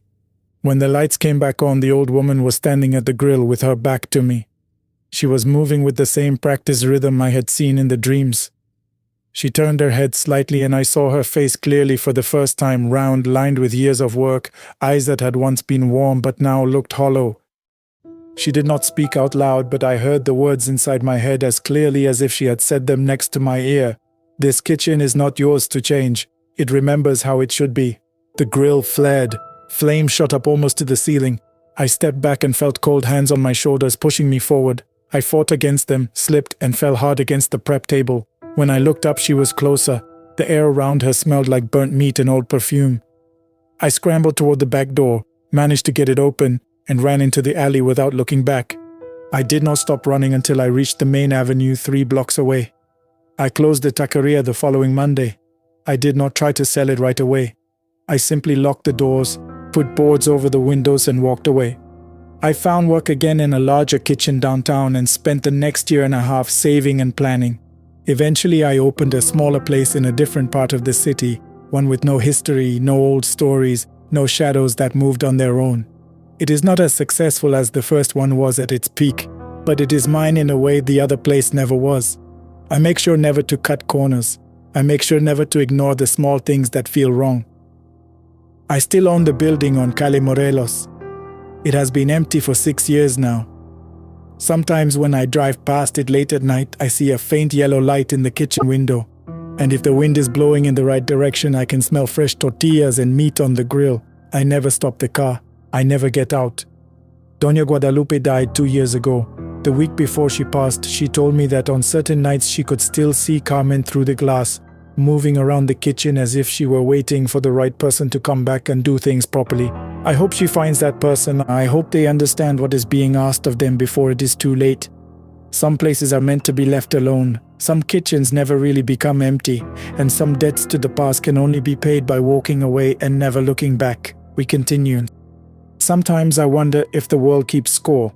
If it does, I must have done something right somewhere along the way, because I walked away from that night breathing, and not everyone in this story can say the same. Still, there are moments you carry for the rest of your life. Moments that make you question whether the line between the living and whatever comes after is as solid as we like to believe. My name is Desmond. I'm 44 years old, and I've been driving a cab for almost 18 years now. It started as something temporary, a way to cover rent while I figured out what I actually wanted to do with my life, and somehow it just became my life. I'm not complaining. There's a strange kind of freedom in this job. Nobody's watching over your shoulder, the city changes shape depending on the hour, and every single night is its own small universe with its own cast of strangers. I've always believed a good cab driver knows when to talk and when to shut up. Some nights people want conversation. They want to unload their day onto a stranger who'll forget their face in 10 minutes. Other nights they want silence, and I respect that too. My job is to get people where they're going safely, not to pry into their business. Though after almost 2 decades of this, you start collecting stories whether you want to or not. Most of them are forgettable. Drunk arguments, breakups happening in real time in my backseat, the occasional passenger who falls asleep and drools on the window. But there's one ride I've never been able to shake. And it happened on a road most locals avoid after dark for reasons that, until that night, I always assumed were superstition and nothing more. It was late autumn, cold enough that I kept the heater running even with the windows slightly cracked to stay alert. I'd had a decent night, nothing spectacular, just steady fares that kept my tank full and my mood decent. Around 11:30, I got a call through the dispatch app for a pickup out near the old grain depot, a part of town that had been mostly abandoned since the processing plant shut down a decade earlier. Not exactly the kind of place people request rides from, but work is work, and I wasn't going to turn down a fare just because the neighborhood gave me a bad feeling. When I pulled up, there was a young woman standing alone under a flickering street lamp, maybe in her mid-20s, wearing a long coat that seemed too thin for the weather. She didn't wave or acknowledge the car at first, just stood there staring at something across the street that I couldn't see. I rolled down the window and asked if she'd called for a ride, and she turned toward me slowly, like she was surfacing from somewhere deep in her own thoughts. She got in without much of a greeting, gave me an address out on Millbrook Road, a stretch of 2-lane highway that cuts through farmland on the edge of the county, and settled into silence. I didn't push for conversation. Some passengers just need the quiet, and I've learned not to take it personally. About 10 minutes into the drive, I noticed something odd in the rearview mirror. She wasn't looking out the window like most passengers do. She was looking at the back of my seat, at a fixed point just above my headrest, completely still, like she was waiting for something to happen. I told myself she was just tired, maybe a little out of it, and focused back on the road. The thing about Millbrook Road is that it doesn't get much traffic after dark. It's mostly farmland, a few scattered houses, and one sharp curve about halfway down where, according to local legend, a car went off the road decades ago and never made it back. I'd heard the story from other drivers over the years, the way these things get passed around like ghost stories at a campfire. But I'd driven that stretch plenty of times without incident, so I never gave it much thought. That night though, as we approached the curve, my passenger spoke for the first time since getting in the car. "Slow down here," she said, her voice flat, almost mechanical. "Please, slow down." I did, mostly because something about her tone made the hair on my arm stand up. As we came around the bend, my headlights caught something in the road ahead, a shape that took me a second too long to process. It looked like a car, an old model, maybe from the 70s, sitting crooked in the middle of the lane with its front end crumpled against a tree that stood just off the shoulder. My first instinct was pure panic. I hit the brakes hard, my tires skidding slightly on the gravel that had drifted onto the asphalt. and came to a stop about 20 feet from the wreck. I turned to ask my passenger if she was seeing what I was seeing, but the words caught in my throat because she was already staring straight at it, completely unsurprised. "That's not possible," I muttered, mostly to myself. "There's no way a car's been sitting there and nobody's called it in." I grabbed my phone to dial emergency services, my hands shaking slightly.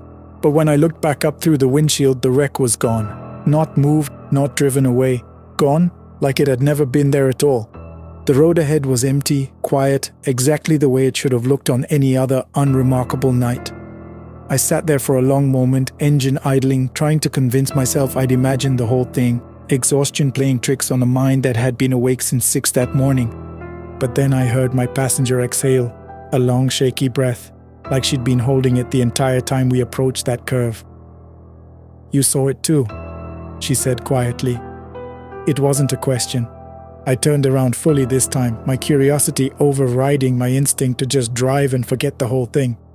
"What exactly did I just see?" She was quiet for a moment, picking at the sleeve of her coat. And then she told me something that made the temperature in that car feel like it dropped 10 degrees. She explained that she came out to this road every few months, always at night, always requesting a cab because she didn't trust herself to drive it alone. Years earlier, before I'd ever picked up a fare in this city, her older sister had been driving home from a friend's house along this same stretch when her car went off the road at that exact curve. The official report said she'd fallen asleep at the wheel. No other vehicles involved, no signs of foul play. Just a tragic, ordinary accident that took a 20-year-old girl in the middle of the night. What the report didn't include, she said, was the fact that for years afterward, people driving that stretch of road at night claimed to see a car matching her sister's description sitting wrecked against that same tree, only for it to vanish moments later when they tried to approach or call for help. Some drivers reported hearing a voice asking them to slow down just before the curve. Word had spread enough that most locals simply avoided Millbrook Road after dark altogether, taking the longer route around instead. "I always thought if I could see her one more time," the young woman continued, her voice cracking slightly, "if I could just be there, right at that spot, at the moment it happens, maybe I could tell her I'm sorry. We fought that night. It was stupid, something about a dress she borrowed without asking, and she left angry, and that was the last thing I ever said to her." I didn't know what to say. What do you say to something like that? I've had passengers cry in my back seat over breakups, over lost jobs, over family members in hospital beds, but nothing had prepared me for a young woman explaining in this calm, resigned tone that she'd been chasing her dead sister's ghost down a dark country road for years, hoping for one more chance at closure that never seemed to come. "Has this happened before?" I asked. "The car appearing like that, I mean, has it happened when you were in the vehicle?" She shook her head. "Never. Every time before, I've been alone, or with a friend who didn't want to talk about it afterward. Tonight's the first time someone else actually saw it the way I did, actually saw the wreck, not just felt something was off." That should have terrified me more than it did, honestly. Instead, I felt something closer to a strange, heavy sadness settle over me, the kind you feel when you witness someone else's grief up close and realize there's nothing you can do to fix it, only bear witness to it. I told her I'd sit there with her a while if she wanted, since I wasn't in any rush to get back to the dispatch queue, and she seemed grateful for that. We didn't talk much more after that, just sat in the quiet hum of the engine, staring out at the empty road ahead, waiting to see if anything else would happen. About 20 minutes passed before I noticed the temperature inside the car had dropped noticeably, enough that I could see my breath even with the heater running.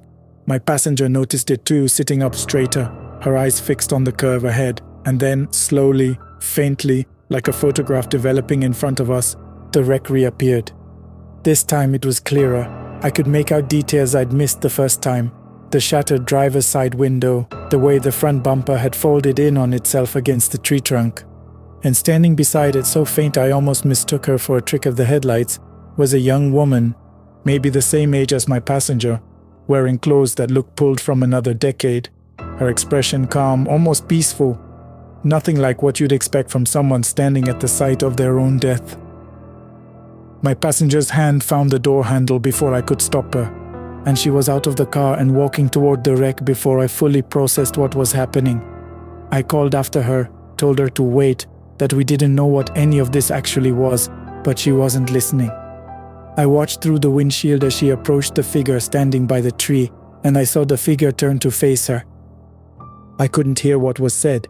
I don't know if words were even exchanged in the way we understand them, but I watched two sisters stand facing each other on that empty road, one of them solid and breathing, the other translucent in the glow of my headlights, and I watched my passenger's shoulders shake as she said something over and over that I could only guess was some version of "I'm sorry."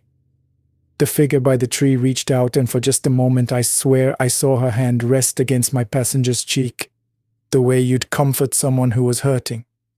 And then gradually both the figure and the wreck began to fade, not vanishing abruptly like before, but dissolving slowly into the darkness, like smoke thinning out until there was nothing left but the empty road and the cold night air. My passenger stood there for a long moment after they were gone, and when she finally turned back toward the car, her face looked different somehow. Not happy, exactly. Grief doesn't just disappear because you got the closure you were looking for, but lighter, like she'd set down something heavy she'd been carrying for a very long time. She got back in the car without a word, and I drove her the rest of the way to the address she'd originally given me, a modest house a few miles further down the road. Before she got out, she thanked me, not just for the ride, but for staying, for not driving off the second things got strange. She said most people wouldn't have. I told her I understood more than she probably realized, that everyone's carrying something they wish they could go back and fix, and sometimes we just need the universe to give us one more chance to say what we never got to say. She smiled faintly at that, the first real smile I'd seen from her all night, and disappeared inside.